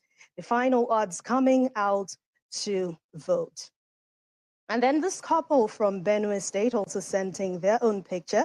This was when they were getting ready to set out and cast their own votes. Another one is coming from the EFCC officials. They were there, right there, to just make sure there was nothing like vote buying. We remember earlier in the day, the chairman of the Economic and Financial Crimes Commission, Abdurrashid Bawa, had spoken to us about the efforts of officials to ensure there was no vote buying. So there, they were on ground to ensure that.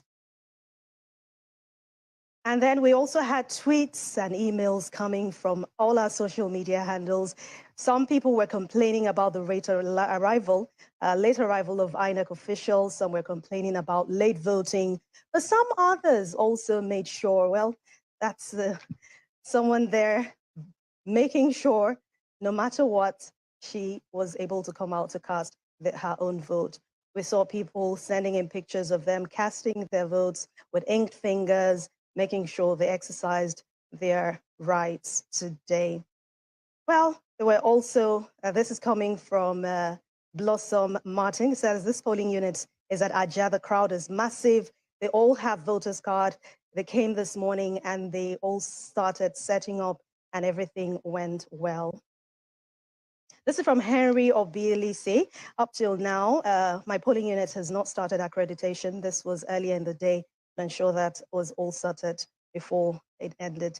Okay, election materials yet to get to a single ward in Newi, Anambra State. Of course, that was earlier today by Waco the Hustler. Thank you so much for joining, for sending in those pictures. From Maurice Monye, of course, we told you there were pockets of violence in some areas, especially in Lagos also. This one is coming from Maurice Monye. There was voter intimidation in Lagos, Ojuelegba, to be precise, in Ayilara. And those are also pictures coming from the streets of Mafoluku there, but ballot papers on the ground. Well, due to some graphics, we can't show you all the gore sites from today, but we're trying to do this. Okay, let's it be known. This is also from Morris. There was no election in Ikate land. There was problem at the Oba's Palace. All right. And also some celebrities were attacked. Ballot box snatching also destroyed at Obelegushi. Okay. This is from Joey Akan. And the next one is this woman actually got injured at her polling unit in Olubi Street in Surulere, Lagos. But after this, she got treated, and the amazing thing, she still came out to vote and continued and made sure she did that before the day ended.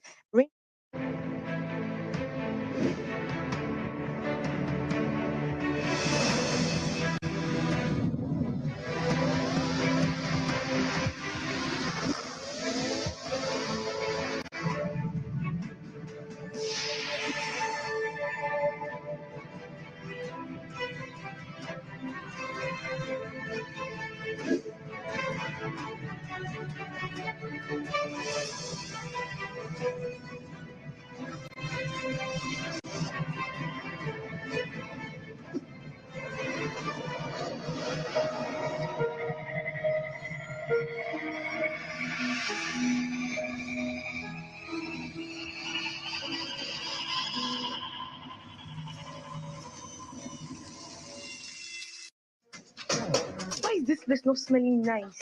Find me a solution quickly. Madam, this is the solution. Swiss flower air freshener. There is a Swiss flower air freshener spray for every place and everyone. Flower air freshener. Flower air freshener. Air freshener. Air freshener. Your place smells heavenly. Thank you. When you walk into the office, Swiss flower air freshener spray is available in stores near you. A quality product of Stover Industries Limited.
Hello and welcome tonight. Nigerians troop out in their numbers to exercise their franchise in the presidential and National Assembly elections. INEC suspends elections in parts of Abia, Kebbi, Bayelsa states owing to violence, as well as in Edo owing to the omission of a political party in some areas. Inspector General of Police says the elections have been largely peaceful, vows that the police will tackle security breaches across the country. Nigerians finally have had their day at the polls today as they tripped out to exercise their franchise in the presidential and National Assembly elections across the country. According to the Independent National Electoral Commission, INEC, over 87 million Nigerians who collected their permanent voter cards were expected to participate in the crucial contest. INEC had announced that the elections will take place in over 176,000 polling units across the country. There are a total of 18 candidates contesting in the presidential election to occupy the presidential villa after the expiration of President Muhammadu Buhari's tenure on May the 29th, 2023.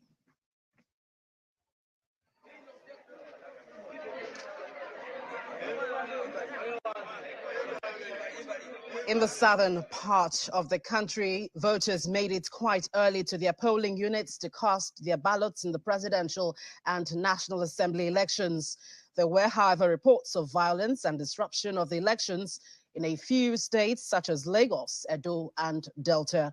This next report captures the conduct of the polls in the south.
Presidential and National Assembly elections.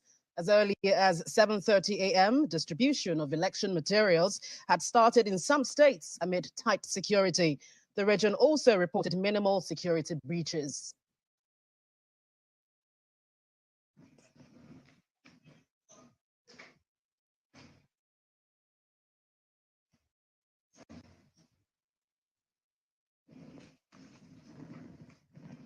Well, Nigerians finally have had their day at the polls. We take this story once again as they tripped out to exercise their franchise in the presidential and National Assembly elections across the country. According to the Independent National Electoral Commission, INEC, over 87 million Nigerians who collected their permanent voters card were expected to participate in the crucial contest. INEC had announced that the elections would take place in over 176,000 polling units across the country. There are a total of 18 candidates contesting in the presidential election to occupy the presidential villa after the expiration of the President Muhammadu Buhari's tenure on May the 29th, 2023.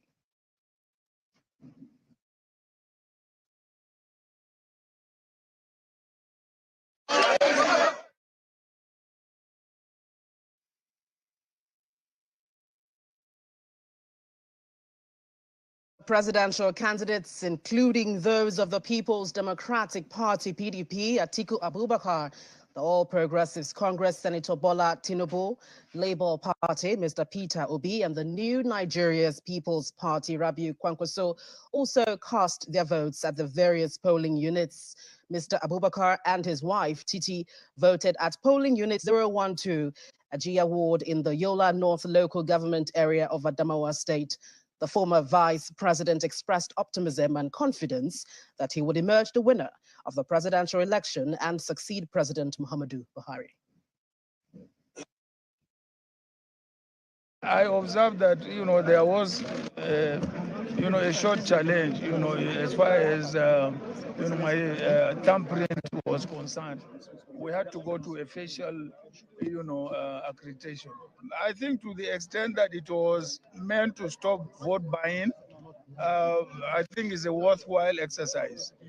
But then I think as far as the accessibility of the new currency to the ordinary man, I think it needs to be more needs to be done.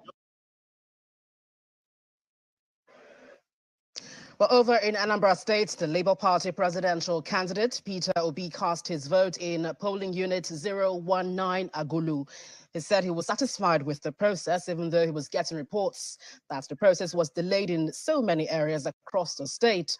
The Labour Party is also alleging collusion by some INEC officials to scuttle the polls. He again called on INEC to ensure voting materials got to areas where they were yet to start voting. Well, the process so far, as I observe it, is okay. You know, I thank NIC, and I wish the same thing all over Nigeria, because I can't assess it from my own position here. But judging from that, I give them my kudos and say, thank you. We want free, fair, and credible election. I came there, like you saw, queued up like every other voter, waited for a while. I was number 20-something when I started. Within a short time, I was able to vote. So there were rumors this morning that you had stepped down for a particular candidate. How true is that? No. I have not stepped down for any candidate, and I will not. In this election, if there's anybody people will step down for, it's me. Because somebody just said, well, okay, I'm facing two formidable opponents. And I said, the only source of their being formidable is that they were part of those who brought us to this junction. And this junction is not a place where you claim reference for, because it failed. So the only person who is formidable in this election is me, because I'm coming with new ideas. I'm coming with a proven track record of performance.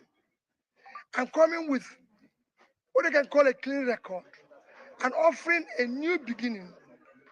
The outcome can only be determined by God. Whatever God says, I accept it. It is God that makes it possible for everybody. It's God that will listen and look at the yearnings of Nigerians, especially the poor people who are suffering. Because Nigerians have suffered enough.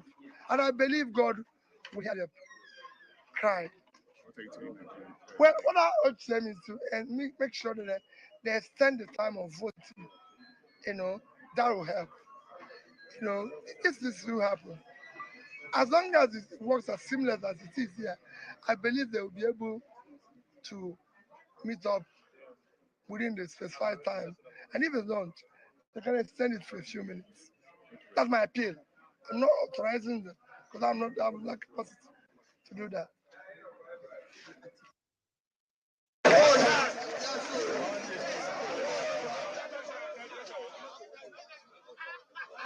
In Lagos, the presidential candidate of the All Progressives Congress, Bola Tinubu, cast his vote at his polling unit in Alausa, Ikeja, alongside his wife, Remi, and other party chieftains.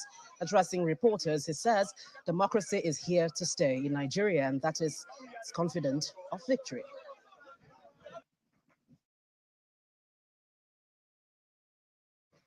The process is very good. It has shown an improvement over the years.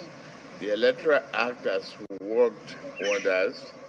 What the National Assembly has done has proved to be very good. The system has been changed. You have beavers now that is an improved from the card reader.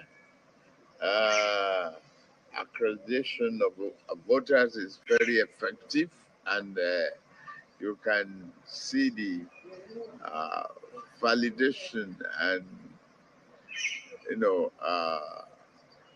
critical segments of the elections, having the integrity as expected. We are improving. We are improving tremendously. Meanwhile, the presidential candidate of the new Nigeria People's Party, NNPP, Rabiu Kwankwaso, voted at a polling unit in the Kwankwaso town of the Madobi local government area of Kano State. Addressing reporters after voting, Mr. Kwankwaso said accreditation and voting didn't start in the polling unit till 11 a.m. as against 8:30 a.m. He therefore appealed to INEC to be a little bit patient for his supporters to vote. I came and of course casted my vote here. But when I went to the first unit, they couldn't find my name. We had to go to the other one in the other class. And I was very happy that we were able to do it correctly and I was able to vote. If I didn't vote, I would have been an angry man that millions of people are voting for him and I couldn't vote. So I think that is settled. The only thing is you could see the huge number of people. The turnout was so high. And unfortunately, the equipment they are using is fairly slow. And not only that, immediately I finished voting, it broke down. And I was told they were repairing it. I believe that INEC should look at all ways of ensuring that when people come with a short period of time, they vote and go. And we were told that they started after 11. I don't know whether when you came here, but we were told the INEC could only start after 11 a.m. This is something that could start by 8, meaning 3 hours rested. And 3 hours on top there will mean a lot of problems. So I am so happy that I was able to vote. My family and everybody who voted. And we are now waiting to hear the great stories from across the country. In part two, after the break, INEC suspends elections in parts of Abia, Kebbi, Bayelsa states owing to violence, as well as in Edo, owing to the omission of a political party in some areas. Do join us again.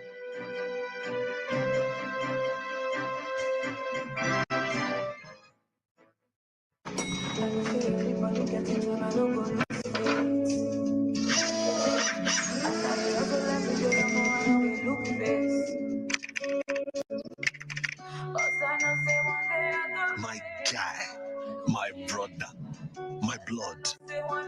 E no get waiting fall from sky. We ground nothing carry. We have been through a lot, and we still stand strong. If you remember, together we overcame monsters, battled the darkness, and even survived loss. But we became unbreakable, unstoppable. So guy, shake off the bad vibe. Face the world with your full chest. Because this life, forget, you and me, now we go run out. Population and housing census. Come. Everybody get ready. On the 29th of March to the 2nd of April, 2023, the National Population Commission will be conducting a comprehensive population and housing census to generate reliable, sustainable, and up-to-date data needed for policy formulation, security, national planning, and development. Population and housing census. It will make life better. National Population and Housing Census 2023. It's your civic responsibility. Please support it. The 2023 Population and Housing Census is being conducted by the National Population Commission. Personal data assistants, PDAs, will be deployed countrywide for the census exercise. Nigeria's 2023 Population and Housing Census. You count. Be counted. It's your turn. Now it's your turn. Now it's your All right.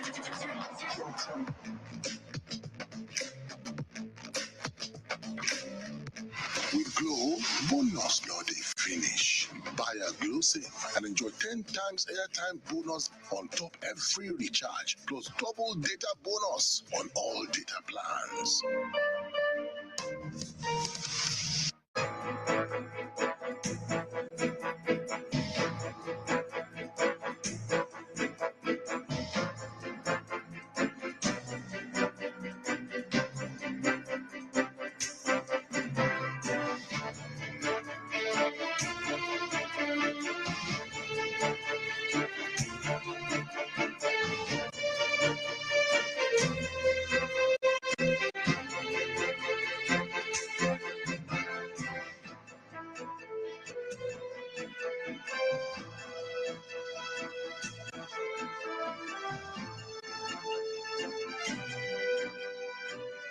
Welcome back. You're still watching the news at 10, coming to you live on Channels Television. But security is critical in assessing the overall success of the electoral process. Early reports indicate that the presidential election may have been largely peaceful, with pockets of violence in Lagos, Edo, and Delta states. Our correspondent Dari Idowu reports. Empty streets in Abuja on this election day. The usual Saturday hustle and bustle stifled by the restriction in movement. As INEC officials begin their setup, voters mill around and in one of the polling stations move like a horde to verify their names on the wall.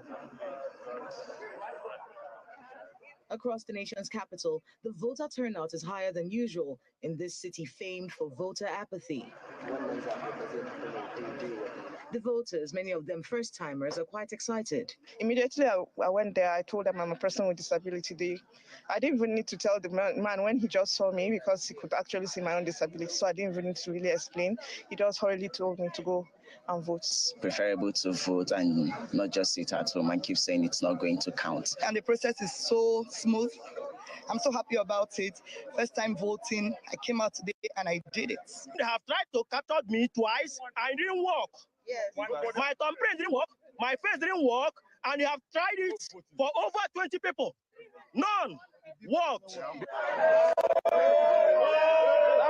Luckily, INEC sends another BVAS machine. The obviously elated voters cheer and voting commences. Election observers describe the voting in the nation's capital as rather peaceful. I have hope. I have hope. And who cannot have hope with a country such as Nigeria? This is the day the Lord has made, so we may all rejoice in it. This election has captured the attention and the fascination of the world. Elections in Nigeria matter. The peace accord has been signed. That was a very positive occasion. And the spirit of the peace accord, which is that everyone commits to peaceful elections, to playing their part, and to ensuring there's a calm atmosphere. And particularly, as I said, my message is to the political party leaders: make sure that your supporters conduct their operations today peacefully and don't resort to any post-election violence. However, the civil society election observers are not too happy with the reports from some parts of the country compared to the scenes from the elections in Abuja. Situation Room strongly condemns the killings and acts of election violence and urges authorities to stem further violence to creating an enabling environment for a peaceful and free, fair election in the country. PDP. Labour Party.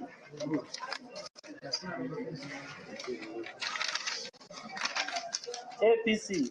As voting ends and the sorting and counting kicks in, Nigerians wait with bated breaths for the results of this very keenly contested election. Kayla Megwa, Channels Television News. We apologize for the mix-up. Meanwhile, the Inspector General of Police, Mr. Usman Alkali Baba, says the police is dealing with security breaches across the country. Mr. Alkali Baba stated this while addressing journalists during the monitoring of elections in Abuja. He, however, noted that the exercise has been largely peaceful. Also in a very critical period now, which is sorting and counting in most of the polling stations that we have visited. The response of people are encouraging. People are guarding their votes. They are participating in sorting and counting of votes. The provision of security is also fantastic. I think I can judge that this is one of the most peaceful and best organized election I have witnessed in my career in the police force. I've been participating in election and election security. I think we have done well so far. So we are waiting for all the presiding officers to finish collecting their result and announcing it at that place, and for them to move to the next collation center. So we are on top of the situation. The performance of everybody is encouraging, particularly the turnout in the southeast is also very, very encouraging, and election is going on fine everywhere. It's not true that we have bloods in Maiduguri, but we have bloods in Borno State, which is Gwaza. Gwaza and Maiduguri are over 20 kilometers apart. In that blast, yes, we expected this kind of situation, and we have made proactive arrangement. Quite all right, the adversaries have sent in some, whatever you call, either blast or missile or whatever, but it has not disrupted the election very well. But we have about 5 injuries, but the election is going on there perfectly. We return to our coverage in the southern part of the country, where voters made it early to their polling units to cast their votes and ballots in the presidential and National Assembly elections. There were, however, reports of violence and disruptions in the elections in a few states such as Lagos, Edo, and Delta. This next report captures the conduct of the polls in the south. In Ekiti State, the exercise commenced early as voters got accredited in good time. The experience was a mixed bag also for voters in Lagos, as voting commenced early for some in areas like Ikoyi, Falomo, and Ikeja, while voting was disrupted in some parts of the city like Ikate, Elegushi, and Okota. Everybody take off.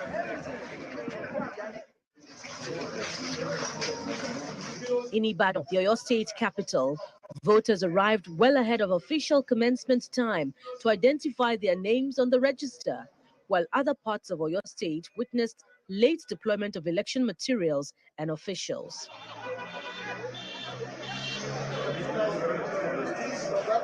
Moving to the South region, voters also took to their polling units to cast their votes.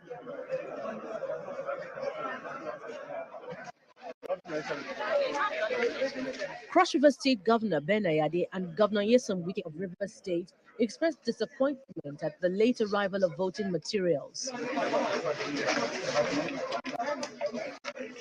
INEC ought to have been fully ready before letting the public know that they're completely ready and that they believe that Nigerians will be happy with their preparation. But they're not to show for it at all. If I cannot vote till 8 minutes after 2, then it calls for worry. And I'll be receiving calls from other polling units showing the same concern that the machine is either not working or is being shut down, or it's a deliberate manipulation to ensure that they lower the votes from Obudu.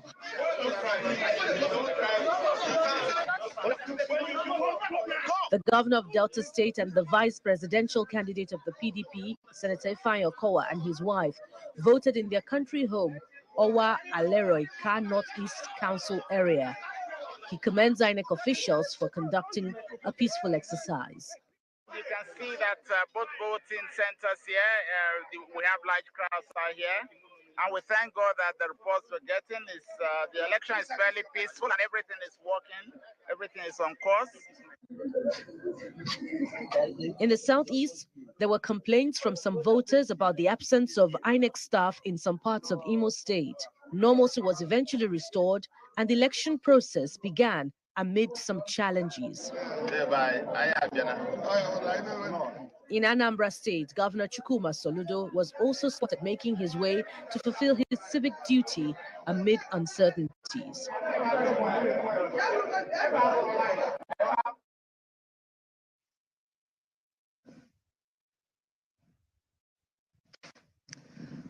Earlier in the day, the president and his family cast their votes in the ongoing presidential and National Assembly elections in Daura, Katsina State. The president voted in polling unit 003, Sarkin Yara. Addressing journalists after casting his vote, the president expressed confidence in the Independent National Electoral Commission to conduct free, fair, and credible elections, adding that his party would emerge victorious at the end of the exercise across the country. Already mentioned this in so many number of things. In Nasarawa, in Katsina, in Sokoto, all over the place. I mentioned my favorite candidate, and I think my constituency should give 100%. What is your advice to Nigerians as they are waiting for the results? Yes, Nigerians should make sure that they are being respected. That means the candidate they want to vote for, they are allowed to vote for him. It is a pity that only one can tell the leader the government from Adamawa State. So the women should kindly follow our ABC presidential candidate, and everybody knows it. This is the first time that your name is on the panel. How has been the experience? It's very exciting. I see those who are competing, and some of them are so agitated. They didn't know that I tried 3 times. I ended up with Supreme Court 3 times. And then the fourth time I said, God did, and God sent technology. With permanent voters card, no fraudulent party can come and claim anything more than what he for himself. Meanwhile, the Independent National Electoral Commission, INEC, has suspended voting in some polling units owing to what it says are pockets of violence and disruption of the voting process recorded across the country. The INEC chairman, Professor Mahmoud Yakubu, says the electoral umpire suspended voting in parts of Abia, Kebbi, and Bayelsa states owing to violence, such as attacks by political thugs who carted away some bimodal voter accreditation machines. However, he told journalists at the Collation Center in Abuja that the commission recovered from some of those incidents and remobilized for the exercise. In Oshimili local government area of Delta State, thugs attacked a polling unit and 2 beavers machines were lost in the process. Similarly, in Safana local government area of Katsina State, thugs attacked one of our voting locations and snatched 6 beavers machines. But again, were able to recover and use the spare beavers machines and reinforce security for voting to continue in that location. Some of the polling units opened late, but in line with our policy, any Nigerian who is on the queue will have the opportunity to vote. Some of the reasons why we couldn't open the polling units on time are, one, the perennial problem of logistics in spite of our best effort.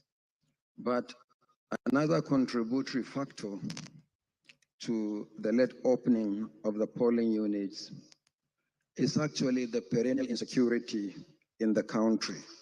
The bimodal voter accreditation system, the BVAS, deployed nationwide for the first time, has been functioning optimally in most parts of the country. And we hear actually less and less of complaints about the functionality of the bimodal voter accreditation system than we hear about our other processes. And the big news again. Nigerians today trooped out in their numbers to exercise their franchise in the presidential and National Assembly elections as they decided their next set of leaders at the national level for the next 4 years. We also told you that INEC has suspended elections in parts of Abia, Kebbi, Bayelsa states owing to violence, as well as in Edo owing to the omission of a political party in some areas.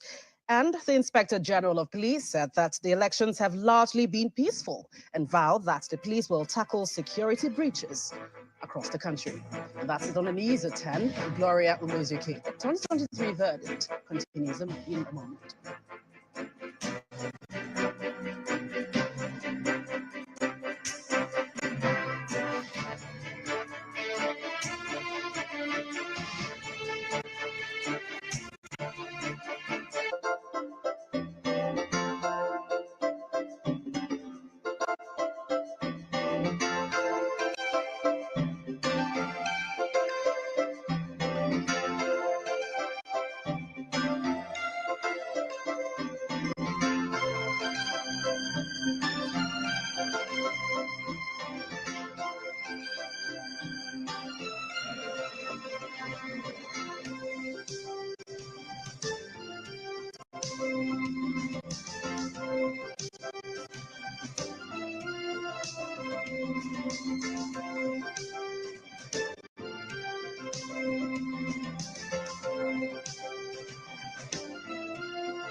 Hello and welcome to the social media segment of the 2023 verdict on Channels Television. Thank you so much for sending in your pictures.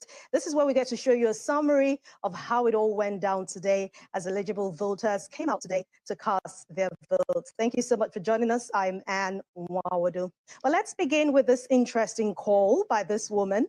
She began today by ringing the bell very early in the morning, calling on people to come out to vote. And of course, a lot of people seem to heed that call, not just in that area where she is, but across Nigeria. People came out en masse to perform their civic responsibility, and they indeed sent in their pictures. Let's show you some of those pictures. This is an 89-year-old woman all the way from Imo State. The final odds coming out to vote. And then this couple from Benue State also sending their own picture. This was when they were getting ready to set out and cast their own votes. Another one is coming from the EFCC officials.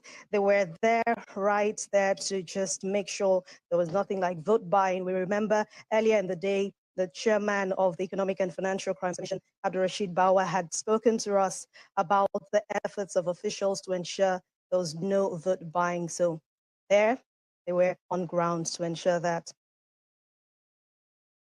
And then we also had tweets and emails coming from all our social media handles.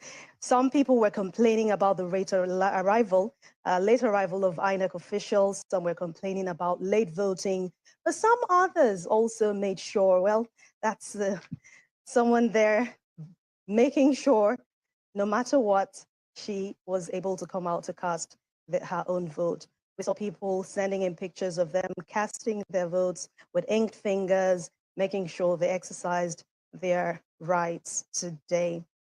Well, there were also, this is coming from Blossom Martin, says this polling unit is at Ajah. The crowd is massive. They all have voters card.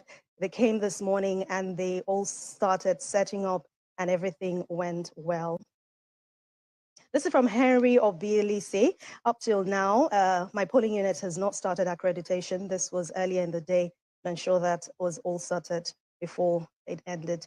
Okay, election materials yet to get to a single ward in Newi, Anambra State. Of course, that was earlier today by Waco the Hustler. Thank you so much for joining, for sending in those pictures. From Maurice Monye, of course, we told you there were pockets of violence in some areas, especially in Lagos also. This one is coming from Maurice Monye. There was voter intimidation in Lagos, Ojuelegba to be precise, in Ayilara. And those are also pictures coming from the streets of Mafoluku there, with ballot papers on the ground. Well, due to some graphics, we can't show you all the gore sites from today, but we're trying to do this. Okay, let's it be known. This is also from Morris. There was no election in Ikate land. There was problem at the Obas Palace. All right. And also some celebrities were attacked. Ballot box snatching also destroyed at Obelegushi. Okay. This is from Joey Akan. And the next one is this woman actually got injured at her polling unit in Olubi Street in Surulere, Lagos. But after this, she got treated, and the amazing thing, she still came out to vote and continued and made sure she did that before the day ended. Reno Odwola had news about some entertainers, Falls, and other voters were attacked in the Elegushi area, Lekki area of Lagos by political thugs. And we also had emails coming today. This is saying, hello, there are reports of violent disruptions at multiple polling units in the Okota area of Lagos. They said soldiers later intervened. And Lucky Ubaru says that this is to notify that he had been denied his civic rights to vote by thugs. They chased everybody off. This is from the Shofoluwe Junction in Magmo. And Sam Marrow says that only 27 ballot papers were brought to Unit 32, the Rock Community Hall in Delta State, out of 400 plus people on ground to vote. But we hope that before the day ended, all these were sorted. This is from Blexi Oheji, says that this is the Lugbe area in Abuja with over 6,000 voters. As at 2:55 p.m. today, accreditation was still trying to go on. And of course, we had several emails also coming from, it's coming from Ade Shino Banire, says that INEC should do something. He mentioned some of the areas that were affected, Kalfa Streets, Karonawi Streets, Ijayi Streets, in the Surulere area of Lagos. And he said, I hope something was done about that. And this is from outside the shores, outside our shores. This is from Sam Greenbold Adams. It says, I am deliberately off duty today so I can follow the presidential election through the eyes of Channels TV. This is important for me as it is for Nigerians living in Nigeria. And this is from Sam in Australia. Thank you so much for sending this in. This is also from another person outside the country following us, obviously watching Channels Television, the 2023 verdict on Channels Television. This just warms my heart. The children, the kids watching everything going on today, how it all went down. They were there, watching. This is the future of our country. So, of course, they have to know what is going on. Thank you so much for sending in all these pictures and videos. But remember, well, we still have some days to go in talking about results and all that. So you might still want to have your pictures, and you might still want to send in your pictures and your videos. How to send it? Go to Channels Forum on Facebook. And of course, you can send on Twitter at Channels TV on Twitter. Don't forget, while you send, use the hashtag 2023verdict. You can also email 2023verdict at channelstv.com. So still keep them coming.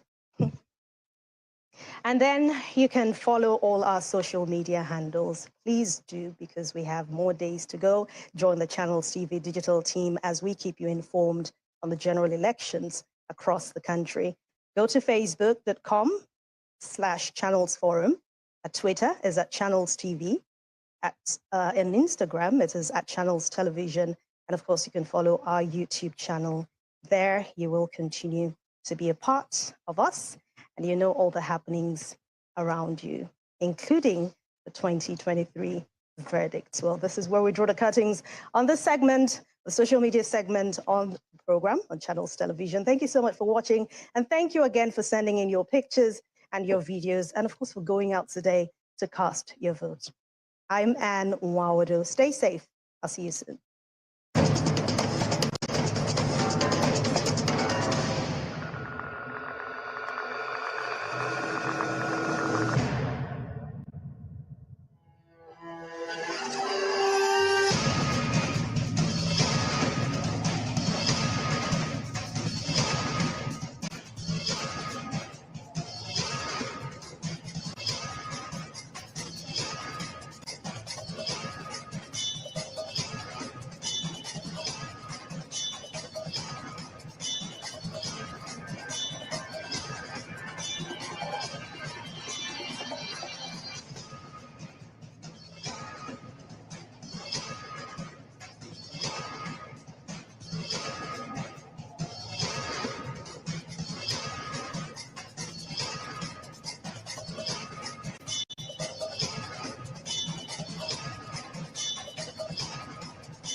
Welcome back to the 2023 verdict, our continuing coverage of the general elections, the presidential National Assembly elections, which took place today. Some people are still voting actually as we speak. We'll bring you updates on some of those as we get them. But here now, we're joined by Mr. Jide Ojo, who is a Channels TV data analyst, and as well as Jake Epele, CEO and founder of the Albino Foundation. Gentlemen, good evening. Thank you for coming on today. Good evening. Now TAF Africa. Oh, now TAF Africa. Oh dear. Okay, TAF Africa. All right. Good to see you both. So, Mr. Joe, let me start with you. I mean, I know that so much expectations concerning the build-up. You know, all the impressions that several people had, including yourself, having been on several teams, breaking down all the figures, expectations, historical perspectives, and today, now we've seen what has played out. What were your thoughts? Thank you very much, Chamberlain, and the rest of the crew. I mean, every human endeavor has both the two sides to every coin. We've seen it. We celebrate the fact that since 2011, this is the first time the election wasn't going to be postponed and didn't get postponed. So that's worth celebrating. The fact that people have shown zeal, enthusiasm, commitment, that come rain, come shine. We will have been saying come shine. But today we are saying come rain, come shine. People stood their ground and decided. I mean, I saw someone on Facebook said he just voted at 9 p.m. And this is reminiscent of 2015. For me, it is. I recall that even about midnight, people were still waiting to have their votes counted and tabulated. So it's a mixed grill. The expectations were high. Whether those expectations are met is to be desired. But I would say I have cautious optimism about this whole exercise. Cautious optimism to the point that now with non-posting of the presidential results on IREF, it has given the social media bookmakers a field day to impute and give us their own fake results. And you know, just a quick update so that now that you have mentioned the IREV, I really hate to interrupt your thoughts. No, but we have a quick update to that. That so far, out of 176,846 polling units, I think we have about 2,060 polling units that have been uploaded on the IREV. It's increased. Okay. 2,274. Okay, well, we're still in the 2,000 range. It's still less than 3,000. And we're looking at over 100,000, 176,000. 76,606. Exactly. If you were to approximate, it's actually closer to 200,000. And for the presidential elections, it looks like we have between 17, and I have to be approximating here now because it's changing by the minute, between 17 and 20 local governments. So initially, as at 9 o'clock, we hadn't seen anything for the presidential elections. But between 9 o'clock and now, it's almost 11 p.m., we're now beginning to see that presidential results are also dropping on the IREV. But let me quickly ask you, Mr. Epele, because, you know, Mr. Ojo has already made reference to the fact that this is reminiscent of 2015. And there'll be questions as to, is it that every time we bring on a new technology, even though we know that this technology was tried out in Ekiti and Osun, and even Anambra, problematic as we thought Anambra was going to be, should we prepare for this sort of hitch? This level of, I hate to really, you know, conclude that there's some level of problems, but I mean, considering what we're going through with the IREV and reports we're still getting, people still trying to vote in some areas, voting is still still on in many areas. Is it that we should prepare for a certain level of uncertainty with the introduction of any new technology? It's unfortunate. There's something I always say that it's always better to promise less and perform more.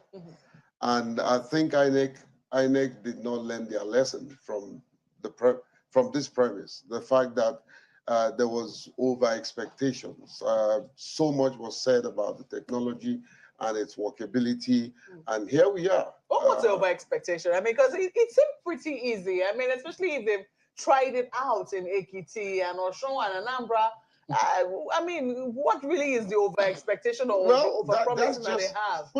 That's just a state compared to 36 or plus 36, 35 plus FCT. You know, so it was going to be a Herculean task that they never took into consideration. And for me, I'm a little bit disappointed because with all the conversations that we had, with all the demonstration that we saw, with all the engagement, you know, and I'm telling you because we had one-on-one engagement even with the INEC chairman. I thought it would be better than what we are seeing tonight. I've never been a critic of INEC in any way because I know that they were doing a very good job. How about now? There's a disconnect between all that I know and all that I saw at the headquarters. And I've always said this to Professor Mahmoud, you know, something is wrong somewhere because what you're telling us and what I know him as a friend and what he means is totally different from what happens in the field. So it's, and I'm going to be brutal, it's either someone somewhere or some people somewhere are not probably happy with his progress and maybe internal sabotage. I'm sorry. Okay, tell us more. I'd like you to speak, because I know you have made a case, you made a very strong case for people living with disabilities prior to the process starting. You even launched something, I think, to help ensure that people with disabilities are able to vote seamlessly. How did that pan out in these elections? A little bit disappointing. Let me give you numbers. You know, as at 4:05 this evening, we deployed 700 observers, and we were very strategic because what we did was, because we had the numbers that, not our numbers, INEC numbers, you know, and so we strategically spread them out and decided that we were not going to put main on where we know there's not going to be any need for inclusive observation. So, and here's what we got. By 10 minutes past 4, 273 polling units was supposed to have the Brave Ballot Guide, only 26. Magnifying glasses, 273 polling units, only 60. And posters, 90. And when I mean this, these were real-time information that we were getting from our observers in the field. I was surprised myself, the workability of the dashboard, because when they were feeding information, you could just see the figure changing. INEC was expected to provide 21,165 magnifying glasses for 16,071 polling units. We had, there were supposed to be 6,167 posters for 5,085 polling units. When you say posters, what are you talking about? The posters are just posters that is designed to guide the hard and hearing. So instead of being told what to do, they would just simply read it and follow through. You know, the Braille Ballot Guide, 5,957 polling units. They were supposed to deploy 8,117. These are staggering numbers that they never met. It's appalling because what we did was, because we had the number, and the thing is, these are INEC numbers. We just took it from them and put it in a friendly user format and delivered back to them.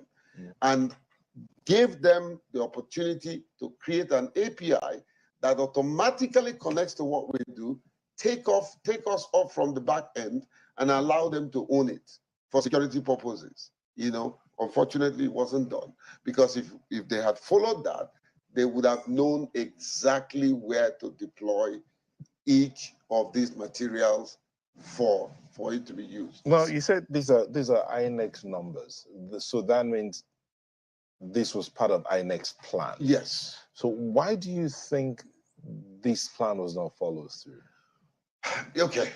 Now, oftentimes, when you're working with a system like this, I try to study it. Oftentimes, what happens is that there's a certain group that does one thing that the other group needs. Let me be straight and precise with you.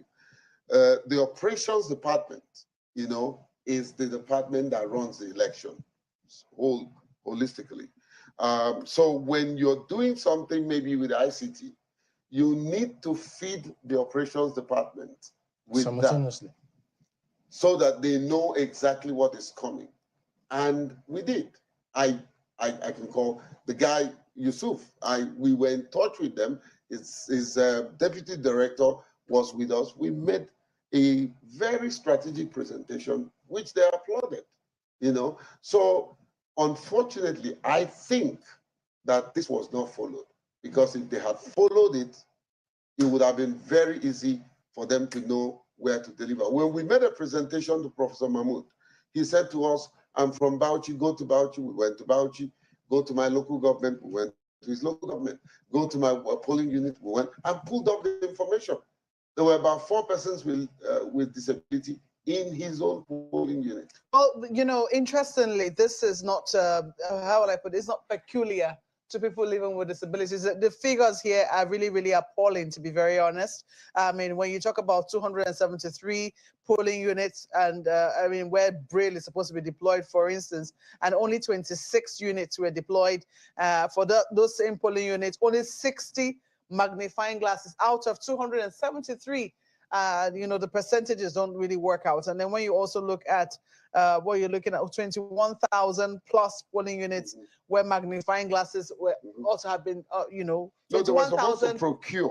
Yeah, procure 21,000 magnifying glasses. Yes. And I'm sure they did, because I saw the samples, and all that. So, but it's not peculiar to just deployment of these assistance for people living with disabilities. This issue with deployment looks like what we've seen all over in terms of, deployment of materials in general. I mean, the fact that people are still voting as we speak, says a lot about deployment of materials in general.